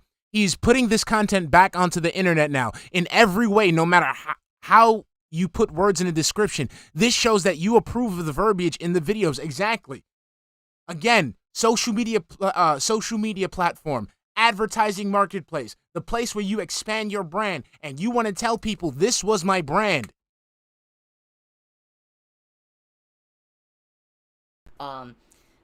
So there, that's already been implemented. That change already is implemented. You'll see that on the thumbnails moving forward. When I'm doing these legacy playthroughs, I will put the year of the playthrough. What's up, Zion? How you doing, baby? So that way you know what year. So Zion, and anybody else who just tuned in, a little while back, we've had some technical difficulties, but prior to that, he's talking about DSP throwbacks, and he's talking about how, that, he cringed at the content that he uploaded. He cringed at the words that he used. He cringed about making rape jokes and the reason why he made those type of jokes was because in the FGC, that's where he used to use it a lot. That's where everybody used to use that word. That's where people used to make fun of each other and use that word. So because he used to use that word in a fringe community such as the FGC, he thought that it was okay to upload that shit to the world as his brand with his demographic, his primary demographic, his target audience being children. So now he wants to go ahead and re-upload that same content that he used to push to children, to push it again to children now, to see how he used to push to children back then. This dude's a fucking weirdo. That playthrough was originally from. Okay? Sound good? Okay. Okay, some other feedback. People really like the longer parts. I agree with you. Now, there was always a disagreement about the length of the parts. I think 30 minutes is the sweet spot, and we're going to keep it at that for now. Some people seem to want longer. Some people are okay with the 30. I think 30 is fine. From what I saw watching the videos back. Oh, yeah, Tractor. We talked about that before. That's perfectly fine. But outside of that, that seems to be what everyone's talking about. They're happy the videos are back. They like the longer parts. The thumbnails now are better, and now that it has the year on it, will be even better. The only contentious point is the ghosting because of the frame rate increase. So, tomorrow, part 5 comes out at 10 a.m. Pacific time. Give it a look. Let me know what you think. And based on that... No, it's all right. It's all right, Tractor. No, I talked about that, like, I talked about it in a prior stream, like, at length. Like, the dude thought it was okay. Like, the dude knew about some funny shit going on, and he didn't fucking say anything because it was in the 90s where there was, like, no way to document it, even though they had digital camcorders, even though they had Polaroids, even though they had Kodaks, even though they had, Fujifilm, even though they had fucking Yakbacks, they had digital voice recorders. I'm talking about Yakback, the fucking toy. They had fucking all these things where they could have proved this shit happened. And DSP was aware of it and didn't say shit. DSP could have went to the police and didn't say shit. Is this what you want moving forward for the rest of this playthrough, or do you want to go back to 60? We could go back to 60. It's fine. And I personally liked the 60 frames most of the time. Okay? I don't know if the whole playthrough it would be good. For now, for the intro, it's looked good to me. And I actually started to like the 60 after I watched like 2-3 videos. I was like, okay, I'm used to it now. This is good. I want this, right? So, please give me your feedback overall, okay? So that's the plan right now. Now, the other overwhelming feedback I'm getting from people is, wow, this looks way better than we thought it would. Could you now start with the other playthroughs too? And you might say, well, what other playthroughs am I talking about?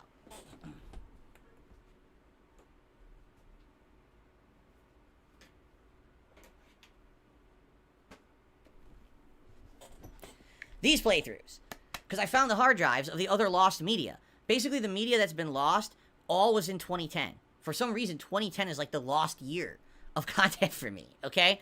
So, the content that currently cannot be viewed online is the Red Dead Redemption playthrough, plus the Suicide Kings online co-op that I did with friends to basically set up situations that we could kill ourselves in creative ways and make a video series for it, okay?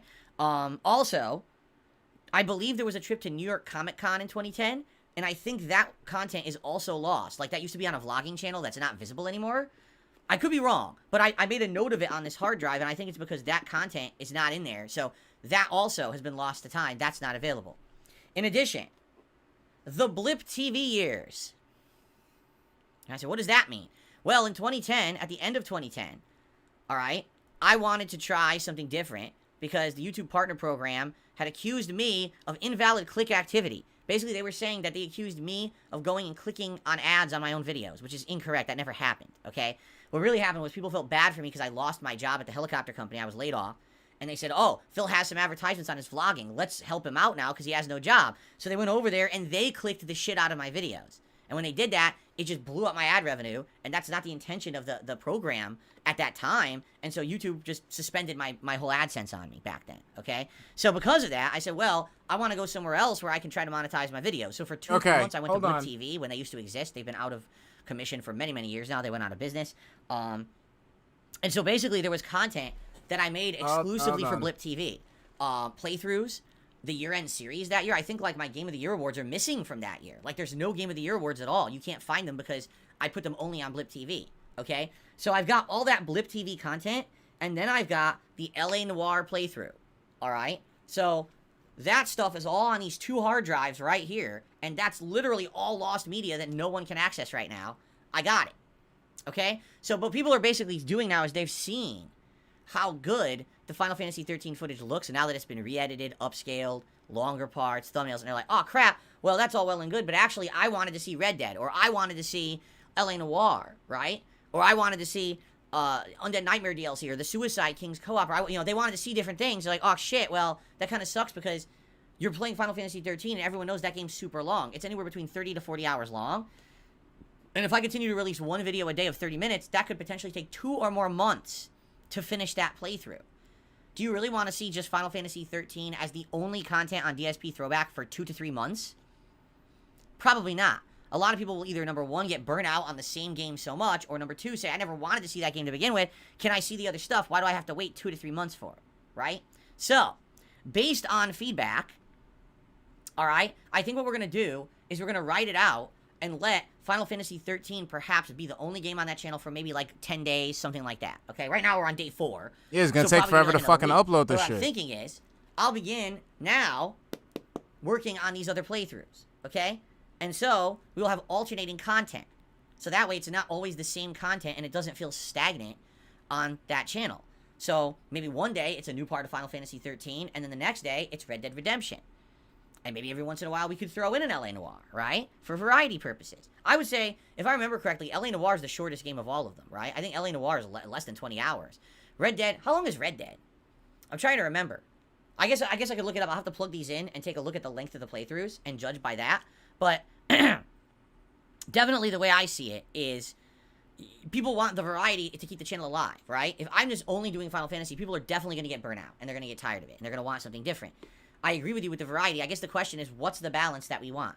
Do you want me to alternate between all 3? Should I only focus on 2 for now and then let that roll for a few months and get those done, then work to another one? At some point, like I said, I can look at the Lost Vlogs and things, and we could just have like Lost Vlog series and have a playlist of Lost Vlogs re-edited, so now you can watch them and, they make more sense. Instead of just a 5-minute video, it could be like a montage, 30 minutes. It's like 5-6 videos put together from New York Comic Con or something like that, right? So that's what I'm thinking. All right, so I have the hard drives. We have the content. It's a matter of getting this uploaded and getting work started on these series rather than just Final Fantasy 13. I can tell you the initial, feedback, viewership, the positivity I'm seeing behind the videos makes me realize that there's demand for it and people would want it. So the work I feel is warranted, all right? But let's also talk about the third component of all of this. It's not just about getting the posterity content. It's not just about now getting the various playthroughs, but there also is a factor of business. So let's talk about that. Let me get these back over on my desk.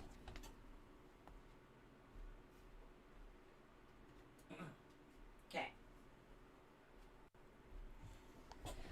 So I told you guys from day one, the whole idea of getting this content back. Okay, so I'm trying to find it. But basically, ladies and gentlemen, if you heard what DSP just said in regards to Blip TV. So in regards to Blip TV, Phil said that something happened that, he lost his AdSense because people were clicking on his ads because they wanted to help him out. Snood, if anybody can find the literal video where Phil's fat, chunky ass is fucking begging people to click on the ads, that's the one. That's fucking mental illness right there, Phil. You're lying. You're lying. You're sitting there telling people that, no, just people went ahead and clicked on the ads and, they saw something. No, you told them to click on it.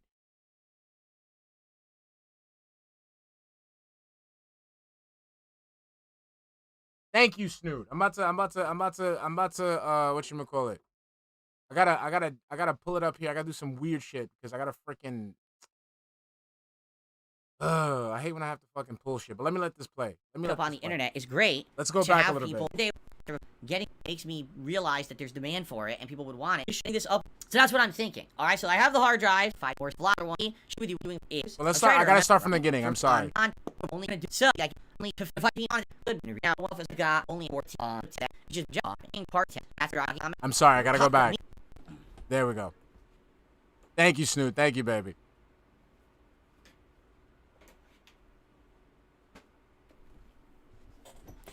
These playthroughs, because I found the hard drives of the other lost media. Basically, the media that's been lost all was in 2010. For some reason, 2010 is like the lost year of content for me, okay? So, the content that currently cannot be viewed online is the Red Dead Redemption playthrough, plus the Suicide Kings online co-op that I did with friends to basically set up situations that we could kill ourselves in creative ways and make a video series for it. Okay? Also, I believe there was a trip to New York Comic Con in 2010, and I think that content is also lost. Like, that used to be on a vlogging channel that's not visible anymore. I could be wrong, but I made a note of it on this hard drive, and I think it's because that content is not in there. So that also has been lost to time. That's not available. In addition, the Blip TV years. I want you to listen, ladies and gentlemen. Well, in 2010, at the end of 2010, all right, I wanted to try something different because the YouTube Partner Program had accused me of invalid click activity. Basically, they were saying that they accused me of going and clicking on ads on my own videos, which is incorrect. That never happened, okay? What really happened was people felt bad for me because I lost my job at the helicopter company. I was laid off. And they said, oh, Phil has some advertisements on his vlogging. Let's help him out now because he has no job. What's up, DDM? So they went How over there baby? and they clicked the shit out of my videos. Okay, when they did that, it just blew up my ad revenue. And I just want you to hear that. The so again, at that time, and so YouTube just suspended my whole AdSense on just job. Okay? I want you to listen, ladies and gentlemen. Program had accused me of invalid click activity. Basically, they were saying that they accused me of going and clicking on ads on my own videos, which is incorrect. That never happened, okay? What really happened was people felt bad for me because I lost my job at the helicopter company. I was laid off. And they said, oh, Phil has some advertisements on his vlogging. Let's help him out now because he has no job. So they went over there and they clicked the shit out of my videos. And when they did that, it just blew up my ad revenue. And that's not the intention of the program at that time. And so YouTube just suspended my whole AdSense on me back then, okay? Okay, so remember, he got accused of invalid click activity, right? But he said that wasn't the case. He said people felt bad for him because he lost his job at the helicopter company, so they were clicking on the links to help them out. Ladies and gentlemen, that is officially a fucking lie. Okay? Here we go. Hello everyone, DSP here. Bet you're probably shocked that we're finally meeting face to face, although you kind of look like my camera, which is a little odd. But anyway, just kind of wanted to... Oh, and the reason why I want this whole thing to play out, because I want you to see how DSP has not changed at all. So you people may have just been following DSP. Go ahead, watch. Nothing's changed. Throw this out there. I know that thousands of people have been freaking out. What does DSP look like? Why does he not show his face? Well, first of all, you're all fags, just so you know.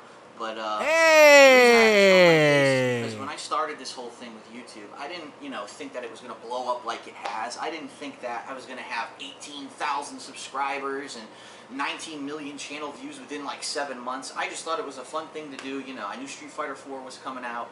I actually was one of the first people in the country to play Street Fighter 4 because they got it at Tokyo Game Action, which is an arcade that used to be in Rhode Island. Unfortunately, they've closed down now.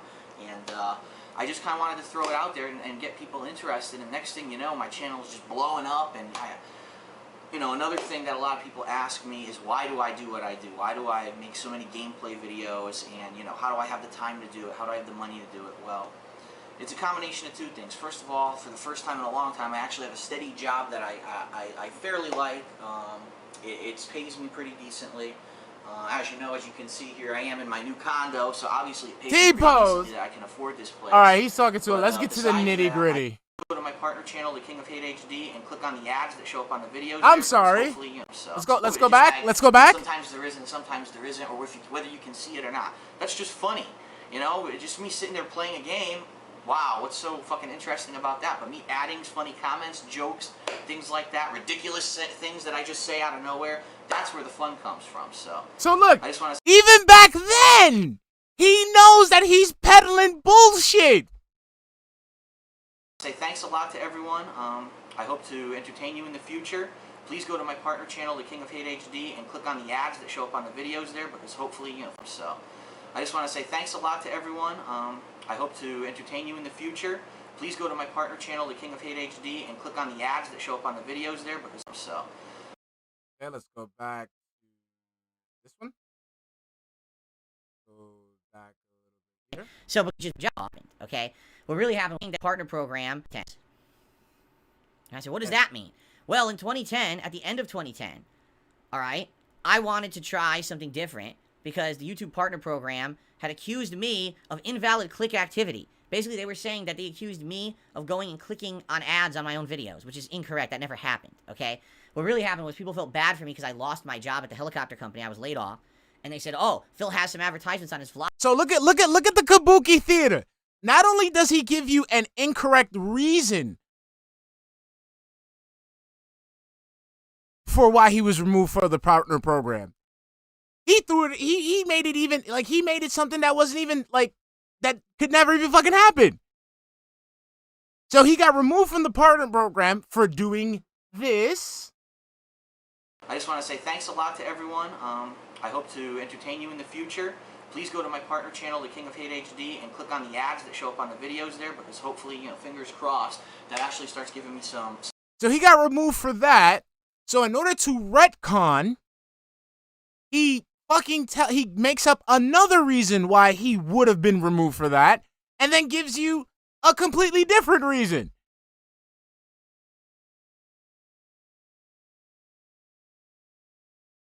Bro, come on. This is mental illness, Phil. This look. It's either one or two M's. It's either one or two M's. Okay? It's either malice or mental illness. Pick a M. Just pick one, Phil. Come on, bro.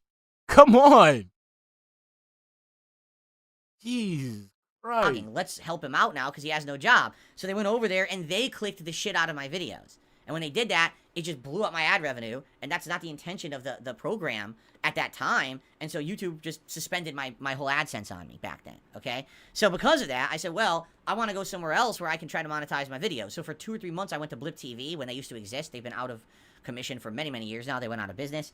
And so basically, there was content that I made exclusively for Blip TV.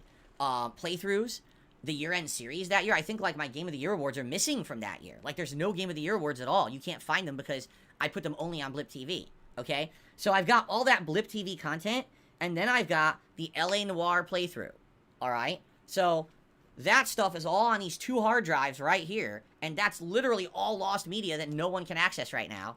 I got it, okay? So what people are basically doing now is they've seen how good the Final Fantasy 13 footage looks, and now that it's been re-edited, upscaled, longer parts, thumbnails. People, you're setting yourself up, bro. I mean, do it either way. I get content either way, but you're setting yourself up. Please, bro. Please don't do. I mean, I mean, for your sake, please don't do this. And they're like, oh crap. Well, that's all well and good, but actually, I wanted to see Red Dead, or I wanted to see Ramen Noire, Brahmin. right? That's what makes it. That's what makes it crazy. Undead Nightmare DLC. That's what makes it so fucking like it makes it so wild, because the thing is, we have hard proof that you uploaded for us. Ramen Brahmin says he knows he can be called out for the lies, so he lies about the reason. He thinks that's a good way to deflect. It's like arguing with a child. Exactly. But it's like, we have the proof right here. Or the Suicide Kings co-op, or, you know, they wanted to see different things. They're like, oh shit, well, that kind of sucks because you're playing Final Fantasy 13 and everyone knows that game's super long. Yes, that's it's okay. 30 hold to 40 on. hours long. So that Wasabi Panda, yes. So shout out to Snood. It's the pinned comment.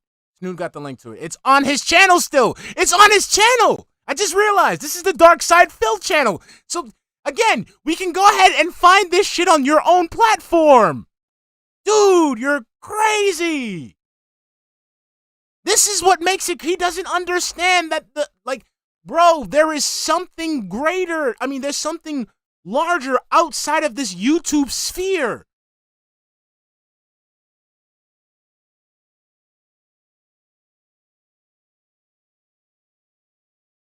And I already got this downloaded. It's done. I already got this archived. It's over, my man. Over. With the slurs and the begging. And if I continue to release one video a day of 30 minutes, that could potentially take 2 or more months to finish that playthrough. Do you really want to see just Final Fantasy 13 as the only content on DSP throwback for 2 to 3 months? Probably not. A lot of people will either, number 1, get burnt out on the same game so much, or number 2, say, I never wanted to see that game to begin with. Can I see the other stuff? Why do I have to wait 2 to 3 months for it? Right? So, based on feedback, alright, I think what we're going to do is we're going to write it out and let Final Fantasy 13 perhaps be the only game on that channel for maybe like 10 days, something like that. Okay, right now we're on day 4, so probably maybe like another week. But what I'm thinking is, I'll begin now working on these other playthroughs, okay? And so we will have alternating content. So that way it's not always the same content and it doesn't feel stagnant on that channel. So maybe one day it's a new part of Final Fantasy 13, and then the next day it's Red Dead Redemption. And maybe every once in a while we could throw in an LA Noire, right? For variety purposes. I would say, if I remember correctly, LA Noire is the shortest game of all of them, right? I think LA Noire is less than 20 hours. Red Dead, how long is Red Dead? I'm trying to remember. I guess I could look it up. I'll have to plug these in and take a look at the length of the playthroughs and judge by that.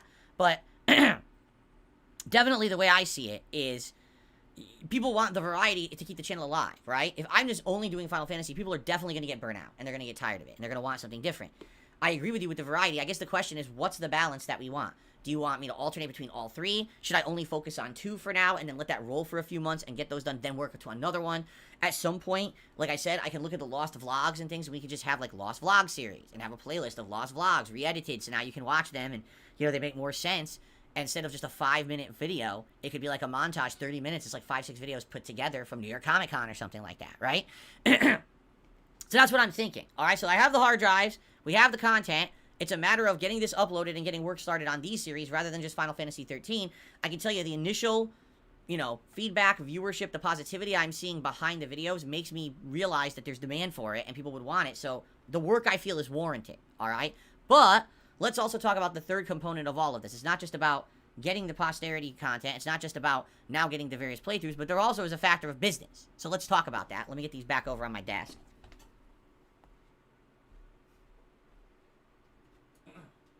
Okay.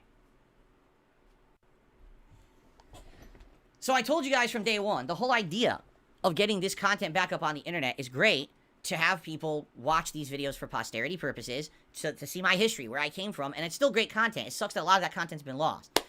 But this is all a lot. It's uploading, it's sorting, it's titling, it's editing, it's upscaling, it's all of this. It's a lot of work, all right? And I've already told you guys, it's not just me doing it, okay? It's a team of people working together behind the scenes, all right?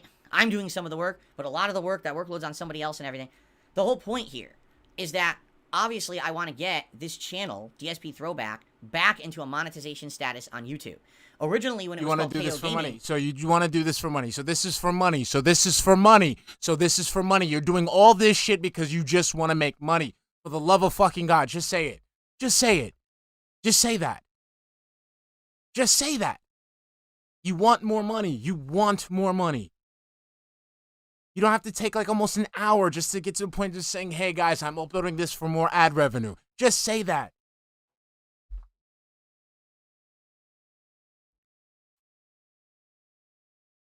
it was monetized, it was partnered, and it had ads on the videos, and everything there was fine. But YouTube changed their criteria over the years. They made it so that you have to actively be uploading videos at like I think it's like 3 videos every 90 days. You also have to have a certain amount of watch hours on your page every year. And I had like nothing. You know, the channel's been defunct for 5.5 years. That's why I'm not watching anything on that fucking channel. I'm not watching anything on that fucking channel. I'm not. I refuse. Same thing with DSP Reacts. I'm just, no. I'm not touching that thing. The viewership's gone, right? So basically, it's unqualified for the partner program because of this. So what I would want to do is get the channel back to the level where it requalifies, resubmit it, see if YouTube would allow it. I don't know if they would.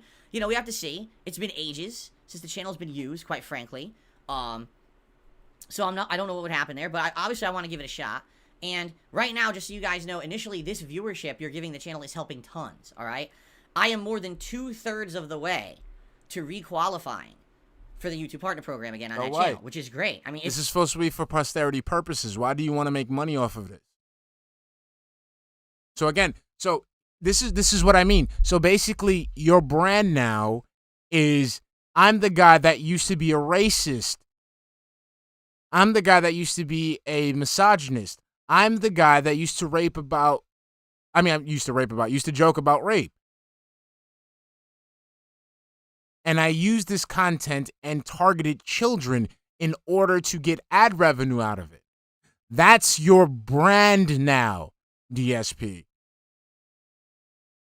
Do you understand that?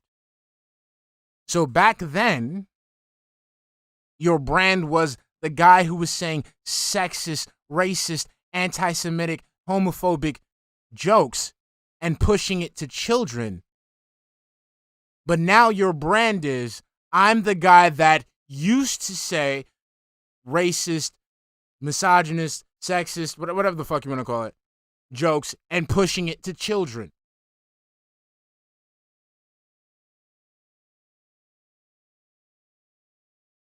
People don't see this. And this is why I have a problem with people thinking that this man is just like some kind of fucking, like, he's just a low cal. No. People like this are dangerous.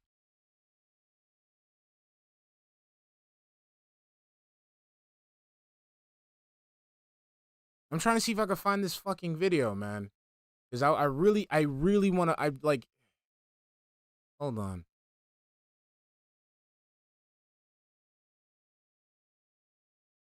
Really, it's ready to go. This channel already was on the partner program in the past. So it's not like, oh, there's any crazy amount of extra work or effort. It's already ready to go once it requalifies. Now, really, it would be up to YouTube to decide how long it would take to repartner. That's on them. That's not on me. That's on them, okay? My only plans for the channel right now is putting some... Oh, no, it's a clip that I have. Not memberships, not super chats, not streams. Eventually, long-term, that could be something we do. Once there's a body of work on this channel that you guys are watching and enjoying, then we absolutely could consider, hey, do a night stream where for 2 hours I react to one of my old playthroughs. And we laugh at the awful commentary that I used to do, but we enjoy the classic games and we have a good time together with, retro vibes. Everyone, hey, maybe do a random throwback night where, I comment on how it was being a content creator 15 years ago. And you guys could ask me questions about what was YouTube like back then. What was it like getting games, so different from today? And, what was it like when you uploaded videos? What was the initial feedback? Where would you even go for feedback? Because it wasn't live streaming or anything. So many questions that I'm sure we have these nice night discussions as a chill stream talking about the old days. So that would be long term. Like, for my idea for the channel is long term. And then, of course, like I said, once these playthroughs that are missing from the internet are up on the channel, now we can move on to other content. Like, we could move on to playthroughs that are on DSP, on the original Darksydephil channel, but they're not really in the whole modern style, right? We could move on to actually having them be... Oh, by the way, I think finally all those 200 gifted memberships went through. Woo! So I will update the members in a second here, okay? For example, some of my oldest playthroughs, right? Could be pretty neat to edit those together into 30-minute parts, improve the visuals, put proper thumbnails on them, and have those be on the channel too, right? So now...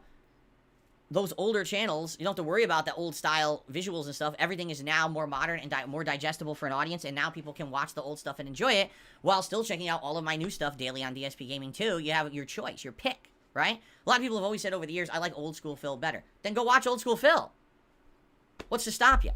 Okay. Oh, well, the videos look like shit. They're only 10 minutes long. Okay, but then again, you have old Phil.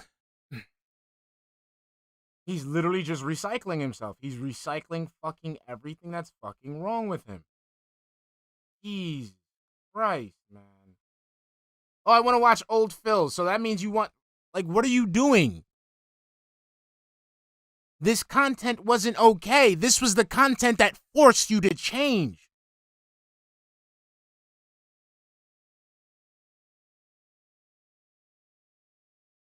Fucking moron. Sitting there wonder he has exactly Snood. Yes. We've always been right. Half of them were muted for music and copyright issue.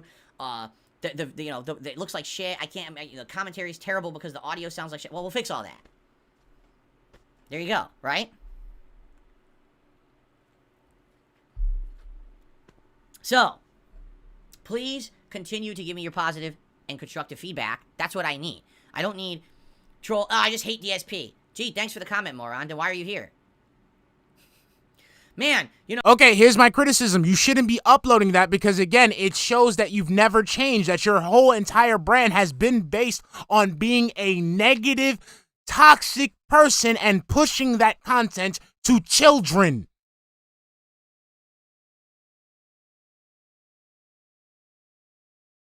Do you not get that? That's your brand. You're asserting yourself that this is who you are. This is who you've always been. So if you want to sit there and upload that shit, that's fine. Don't get mad when you still get the same problems you used to get before.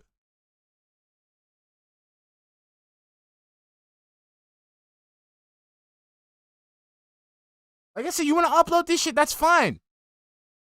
Because what it works for me, right, is when you upload this shit and I see something that corresponds with a lie that you've said somewhere in the present, it's going to be content for me. Just like we did just now. Just like how you just lied about why you got kicked off the partner program at YouTube. You said they accused you of clicking on the ads. And the real reason was because your audience felt bad for you.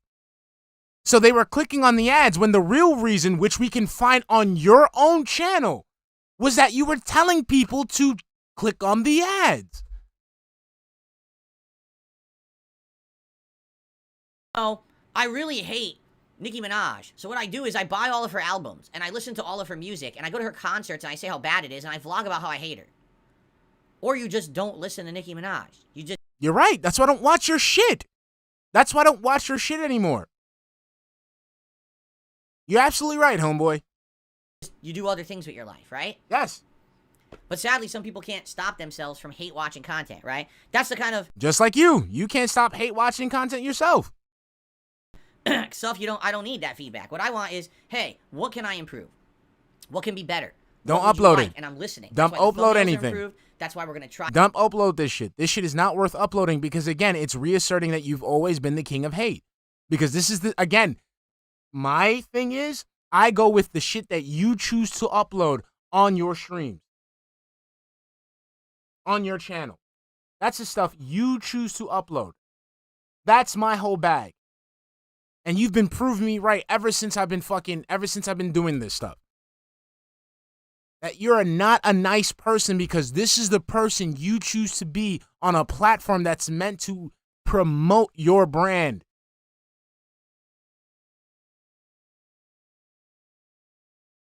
And you haven't stopped been proving me right, Phil.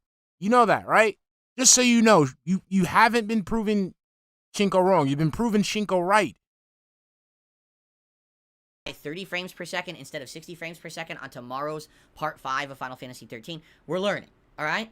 So, let's see what happens. Let me know your feedback tomorrow. I'm very curious about your feedback on tomorrow's video because now you're going to see the difference between the 60 to the 30.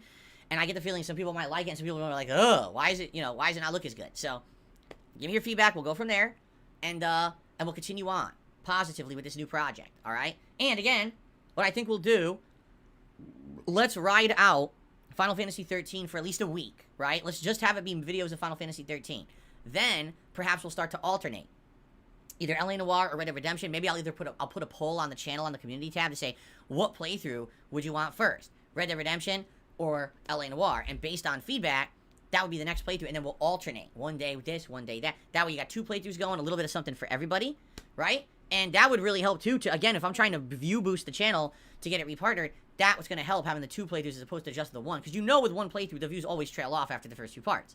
But if I had 2 different playthroughs, you have 2 different audiences, right? So there you go. All right. That's all I've got to say right now about DSP Throwback. But that was a lot. I hope that makes sense. I hope that you guys will check out the content if you haven't yet. And again, feedback is key. Please give it to me. All right. We went long on that segment, so I think we're just going to get to shoutouts. First of all, Nikita, with an insane amount of gifted memberships, 200. That's some of the most I've ever had. I think, really, here on YouTube, probably that's one of the largest gifts I've ever gotten. At one point, like I said, we had over 1,000 members, and that was several years ago. But this is probably the second most amount of members I've ever had on this channel. And let's take a look here. We're at 874 members. So, Let's Nikita, go. whoever you are, because obviously that sounds like a new We get into the thousands, baby. account, probably to not, We turn get off into some a identity. thousand, baby. Thank you so very, very much for the support. And again, guys, if you received a gifted membership from Nikita, please be sure to thank them. Let's go. Come on, you that's guys a know. new record for sure. Besides the top record we had, I think the top record was like 2021 or something like that. This is by far the most. So, thank you so very much. Everyone, please enjoy those memberships for the next month. I think you guys are going to enjoy those gifted memberships. Enjoy. Right? Especially the next month, the new content coming out in a few weeks. You'll probably really enjoy having emotes and everything around the time when we got like a Dragon and Tekken 8 and other games coming out, right? So, thank you so much, Nikita, for that. Okay, outside of the insane amount of gifted memberships, it looks like we've got the Beef Pounder, who re-upped their membership for 2 months and said, happy to see the playthrough I grew up with resurrected. There you go. Get that I beef. think that's how a lot of people are feeling about this whole DSP throwback project. These are old school playthroughs that are representative of a different time, but we all remember that time. You know what this is reminding me of? The old school angry video game nerd videos I used to watch when I had that helicopter job and before I was ever a YouTuber. I used to watch that guy's stuff religiously over like... And you bit his style.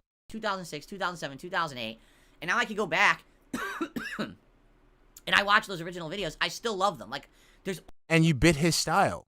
Hold on, I need to look for that. Here's a part that I want to show. There's something I really want to show. It's from Web Wavy Surf. I gotta look this up. I think it's Web Wavy Surf or Wavy Web Surf.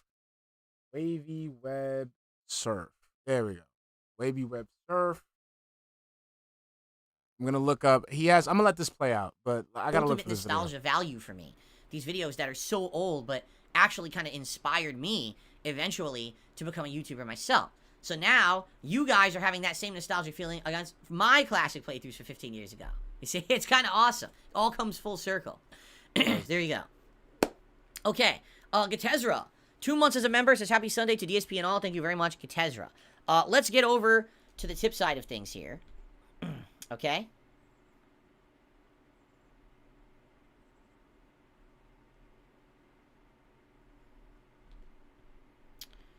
Hold on, let's see here. That was me, sorry. Here we go. Interesting. Now I totally 100% think I'm seeing what is going on. Yeah. Hold on. I think... Okay, let me explain something. First of all, let me just double check something as well as I'm about to explain something. So...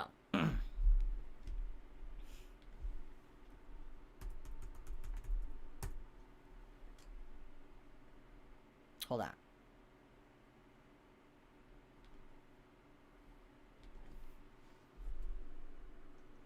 Give me 1 second. Oops, what did I just hit? Shit, did I hit the right one?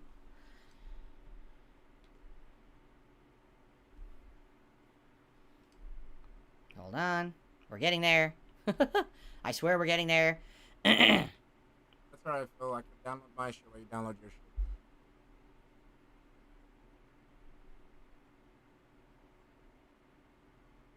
Ah, crap, I did the wrong one.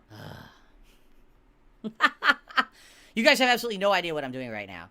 I'm basically trying to check out stuff when it comes to behind the scenes of the business, and I want to do some shout outs, and what happens is, every once in a while, even one of my regulars, this tends to happen, okay, is someone will tip me, and I'll say, oh, well, I wanted to shout this out, but for some reason, PayPal is saying that this is now like under review, right? And it's very suspicious when this happens because no one knows why this happens. And sometimes it's like a tip will come through and I don't recognize the person. It's under review. It's like, all right, well, I don't trust it, right? But there have definitely, absolutely been times when tips come in from long-time supporters, right? And it's still like the tip will get frozen under review. Hey, yo. And we're staring at like, why? Why is it under review? It's bizarre that it is. Because it's a regular. It's someone who always, like, tips or contributes. So why would it be under review? All right, I'm sorry. I know we passed that, but I got to bring this up. About Phil, you know, angry video game nerd. Here's my thing. Where is it? Here we go. Here we go. So this is by Web Wavy Surf. I just want you to see something here. And I just want you to see if you see something familiar. I'm going to paste it.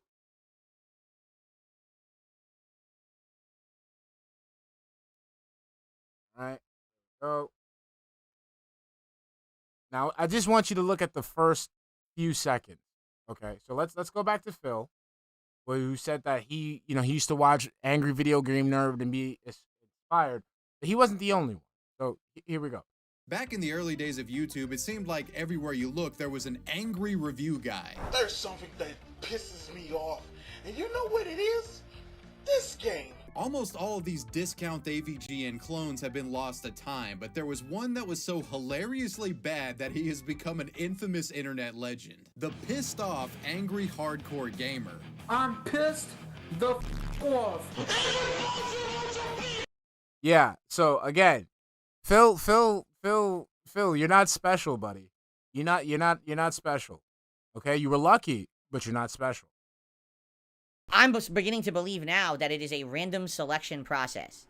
I actually am starting to believe that it's just every once in a while, PayPal flags something. You know when you're going to an airport, and sometimes they say, sorry, you're just the random selected person that we have to screen at the airport for security purposes, and they take you aside, and then they screen you.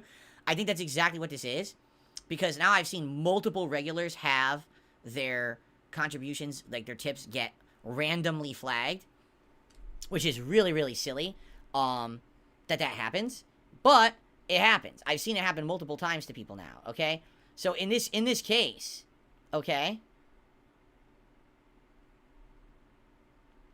In this case, we've got a $25 tip from 1 Minute Man, and it got flagged. And it says under review. Flagged. Now, I trust 1 Minute Man. He literally tips every single day. Why would I not trust 1 Minute Man, right? Never once have there's been an issue. But for some reason, his tip got flagged today. Hey, yo. So I'm starting to believe it is a random process. Your man out here flagging just tips. Randomly grab a contribution and say, we're gonna flag this one for review today. Your man's out here flagging tips. So in this case, being that I trust 1 Minute Man, he's been a supporter for how many years? We're gonna count it. So it's a $25 tip from 1 Minute Man. Okay.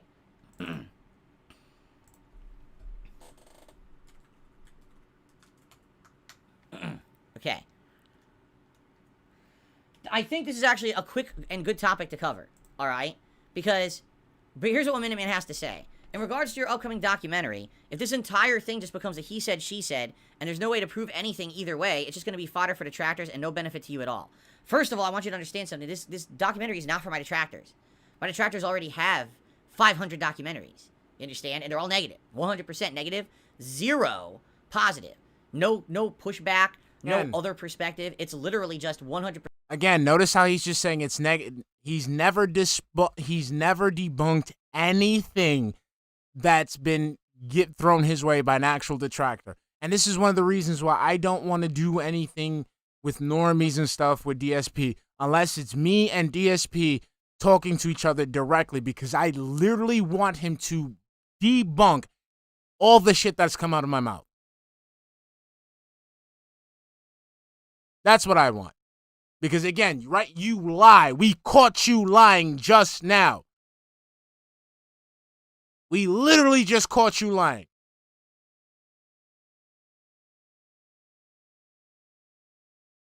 So that's what I want. I don't give a fuck about this documentary. Like, if I want some shit that's really it's me and you having a conversation. And it would never happen because you're scared. Because you wouldn't know how to handle the way I'd come at you. I wouldn't be like Craig. I wouldn't sit there and just accept the answer that you would give me, because I would sit there and make that answer look so fucking ridiculously stupid that you would have to explain yourself. That's what I want. So for this documentary, and I tell people this shit all the time, as much as I talk about the documentary, the thing that I want the most, I just want to see why the fuck do you waddle? That's what I want to know the most. That's what I want to know the most out of this whole thing. I don't care about your day-to-day. I don't give a fuck about seeing Cat. I don't care about WWE Champ. I don't give a fuck nothing about that. I want to see, why is it that a man who has skinny arms still waddles? Here's a bunch of negative stuff about Phil. That's not what this documentary is whatsoever, okay? That's number one. Number two, what you have to understand is that this documentary is not super long. This is not a 3-hour endeavor. These documentaries, like this Mike Klum documentary about me, will probably be on target, probably about an hour long, okay? It's going to cover a tremendous amount of topics, including me growing up, what my life was like as a kid, how I got into gaming, how I got into competitive Street Fighter, how that influenced me in my earlier years, how that turned me into a young adult who was interested in games, how I got into YouTube, my history. We got as a that YouTuber. already. We have all that this already. Stuff. Like, there's going to be an entire day where I'm just going to be interviewed about my history as a YouTuber. And that information will be clipped up to be used as this part of the documentary. You understand? Like, this is not, for an hour, it's everyone riffing on Phil, and then we just get Phil's responses. That's not the point. In fact, when you're doing a documentary like this, okay, the whole point is to keep it moving and keep it interesting and to cover a wide variety of topics and information. Will there be segments in this documentary where basically things will be talked about that are negatives about me? Yes. Will there be segments that are going to talk about all the controversial things that my detractors mention. Yes.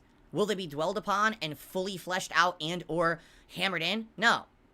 Then what's the point? That's not the point of the documentary. No, the point of that. No, but that's you. That's a part of you. That's why I say I don't. This is why I don't give a fuck about the DSP show. I don't give a fuck if it's not something that's part of your streams. It is a part of your fucking brand and it needs to be talked about. Phil, why do you actively protect a sex pest who follows little children?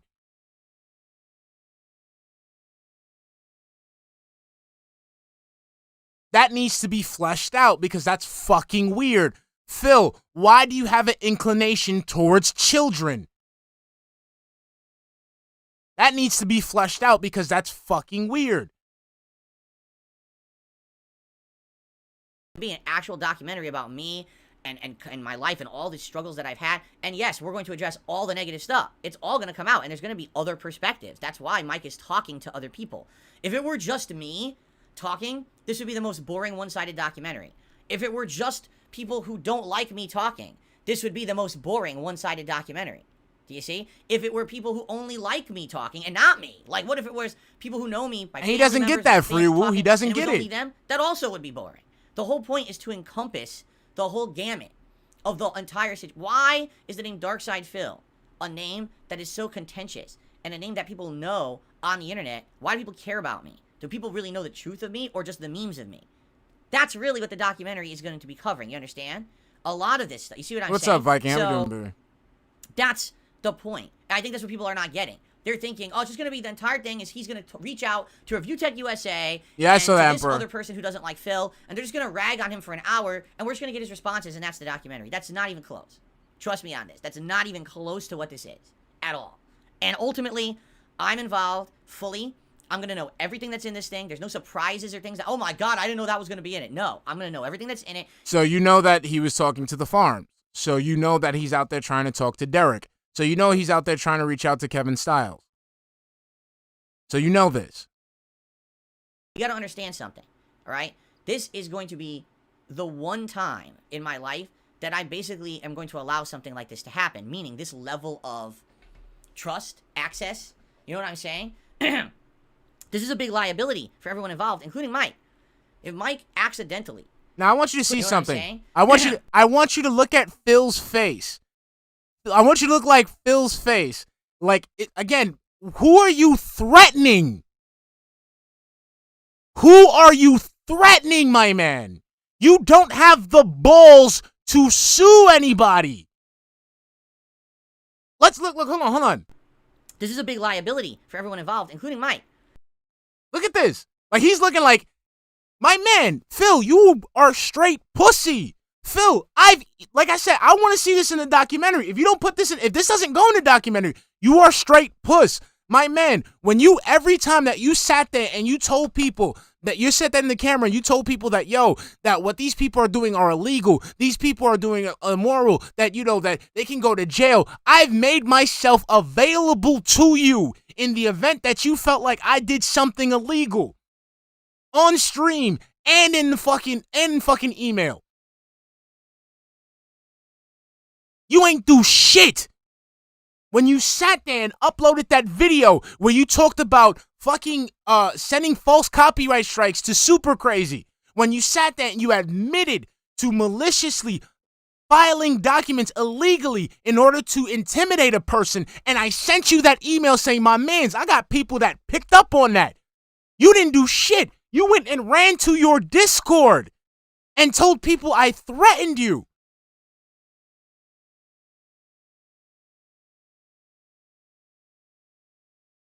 You sit there talk liabilities, bro. You don't have the balls to do so, nor do you have the money to do so.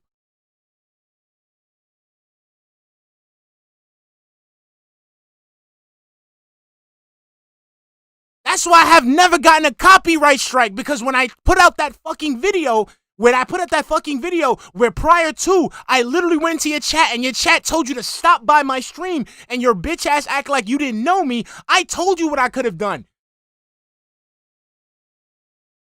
That's why I never got a copyright strike, because if I do, I know exactly how to get your ass. Even if you don't have your name to it. So What liability is there going to be for Mike? What are you going to do? You're not going to do shit except run back to your little echo chamber and tell people Mike was mean.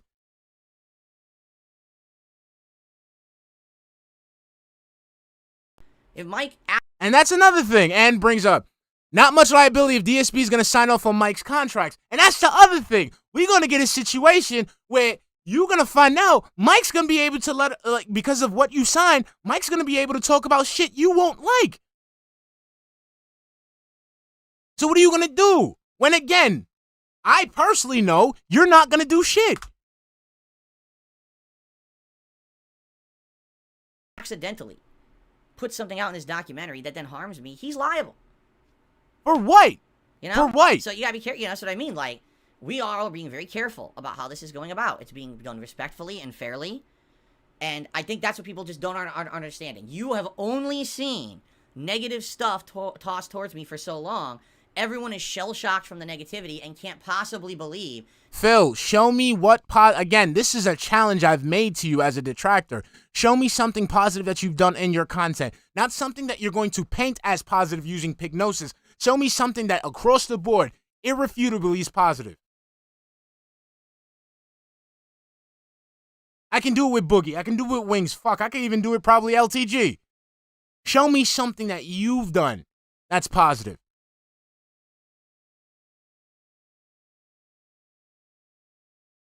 There'd be a real documentary about darksydephil. Well, there's going to be. That's what this is going to be. And by the way, I keep telling you guys, this is going to be fun.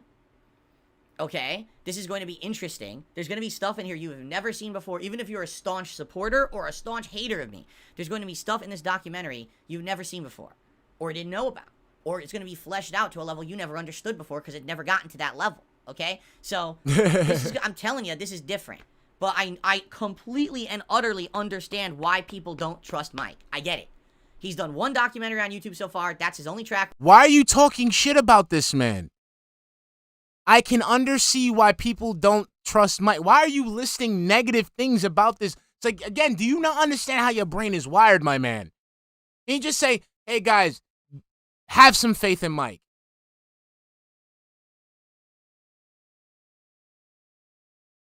Like, even if you're trying to pignatize people into making it seem like Mike, you should be doubtful of Mike, there's a way to go about it. Instead of just saying, hey, instead of being negative and saying, oh, I can see why people don't trust him, and then you're going to list things that are bad about him, you're going to badmouth this guy. Why not say, hey, guys, give Mike a chance? Like, come on. He's right, Sizzy Mac, but the dude don't listen. Record. It was a documentary about Boogie that was super dark and sad because that's what they were going for. And there's not been a single real person on YouTube, besides some people could argue the quartering, gave me a fair interview many years ago, right? The side scrollers gave you the fairest shake any other person could give you. They gave you a fair shake on your fucking terms and even try to remediate whatever issue you felt like you had with them later on your terms. This is mental illness. Again, to sit there and act like people are, to sit there and fucking have these things that are wrong with you and not expect people to ask about it is mental illness. But outside of that, it's everyone's always out for themselves, right? Who's always trying to make a buck on my behalf. Anything they say negative gets a rise out of their viewing audience, so just go for the jugular, right? That's not what this is.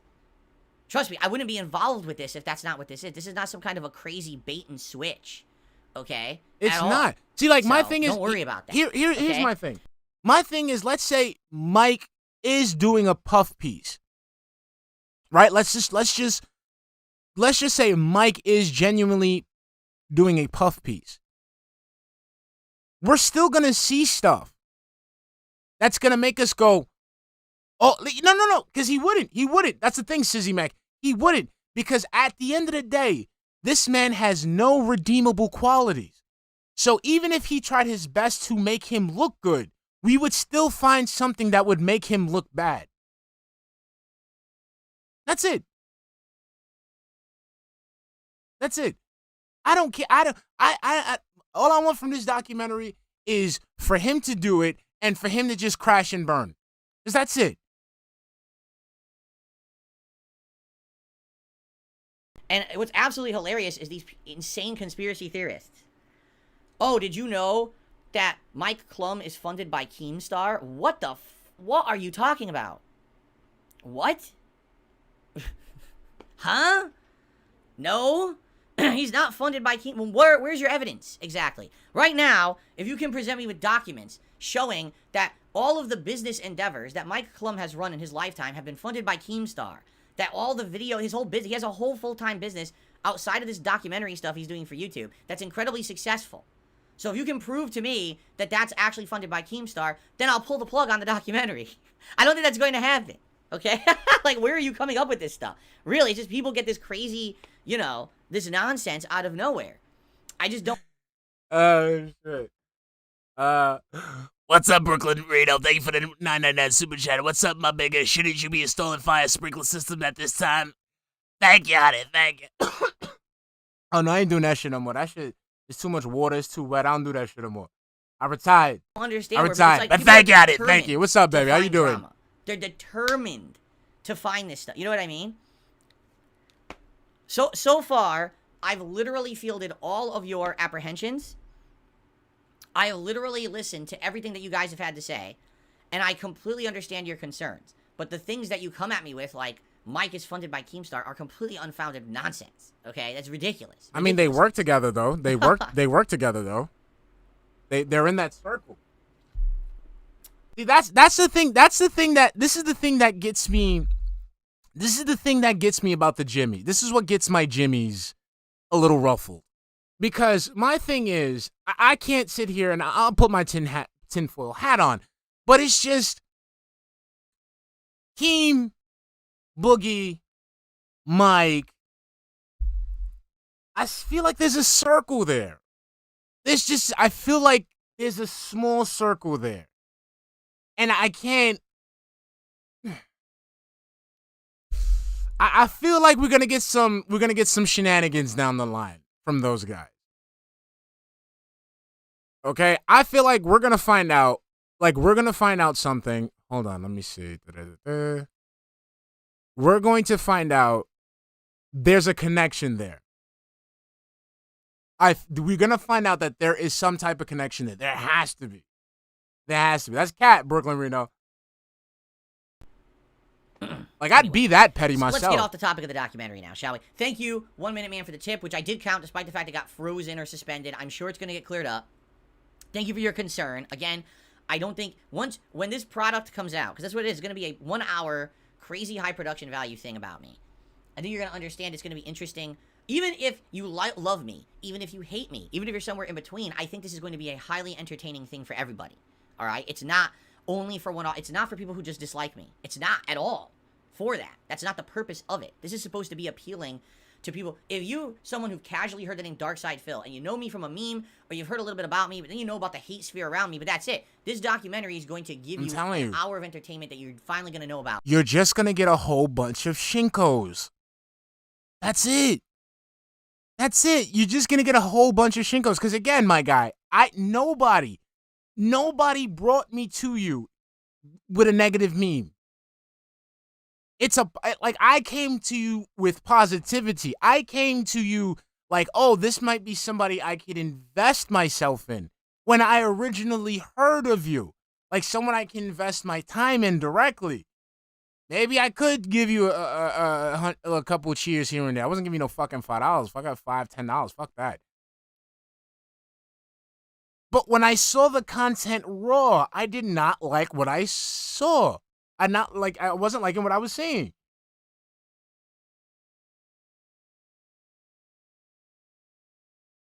Yeah, again, exactly, Dreamlink.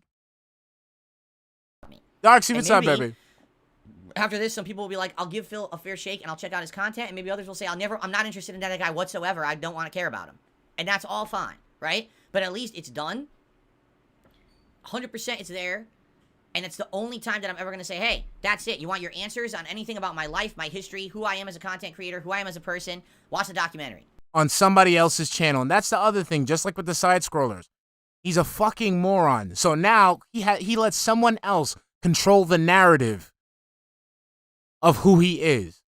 So remember, he did this with the side scrollers, right? Like, I did this, it's done. If you want to see, I've already answered. I gave my answers for this. It's there. So now, when DSP is gone, let's say if YouTube decides to terminate his channel, let's say if his all his videos just get corrupted and deleted, the only thing we have is the horrendous interview that's on the Side Scrollers channel.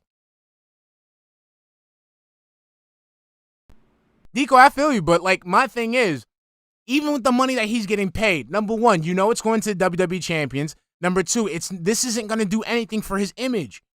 It's not. That's why he's shrugging right now. Like, it's not doing anything for your image, my guy. All right, so right now, I think I'm going to call it quits because I got to check out the audio stuff because I thought I had the audio stuff working. It's not working. So I'll catch you guys mañana around the same time. All right? Love you, love you, love you. Because I need to make sure that this audio is right for tomorrow. So I'm going to clip it out early, all right? Love you guys. Catch you. Love you, love you, love you, love you. Bye.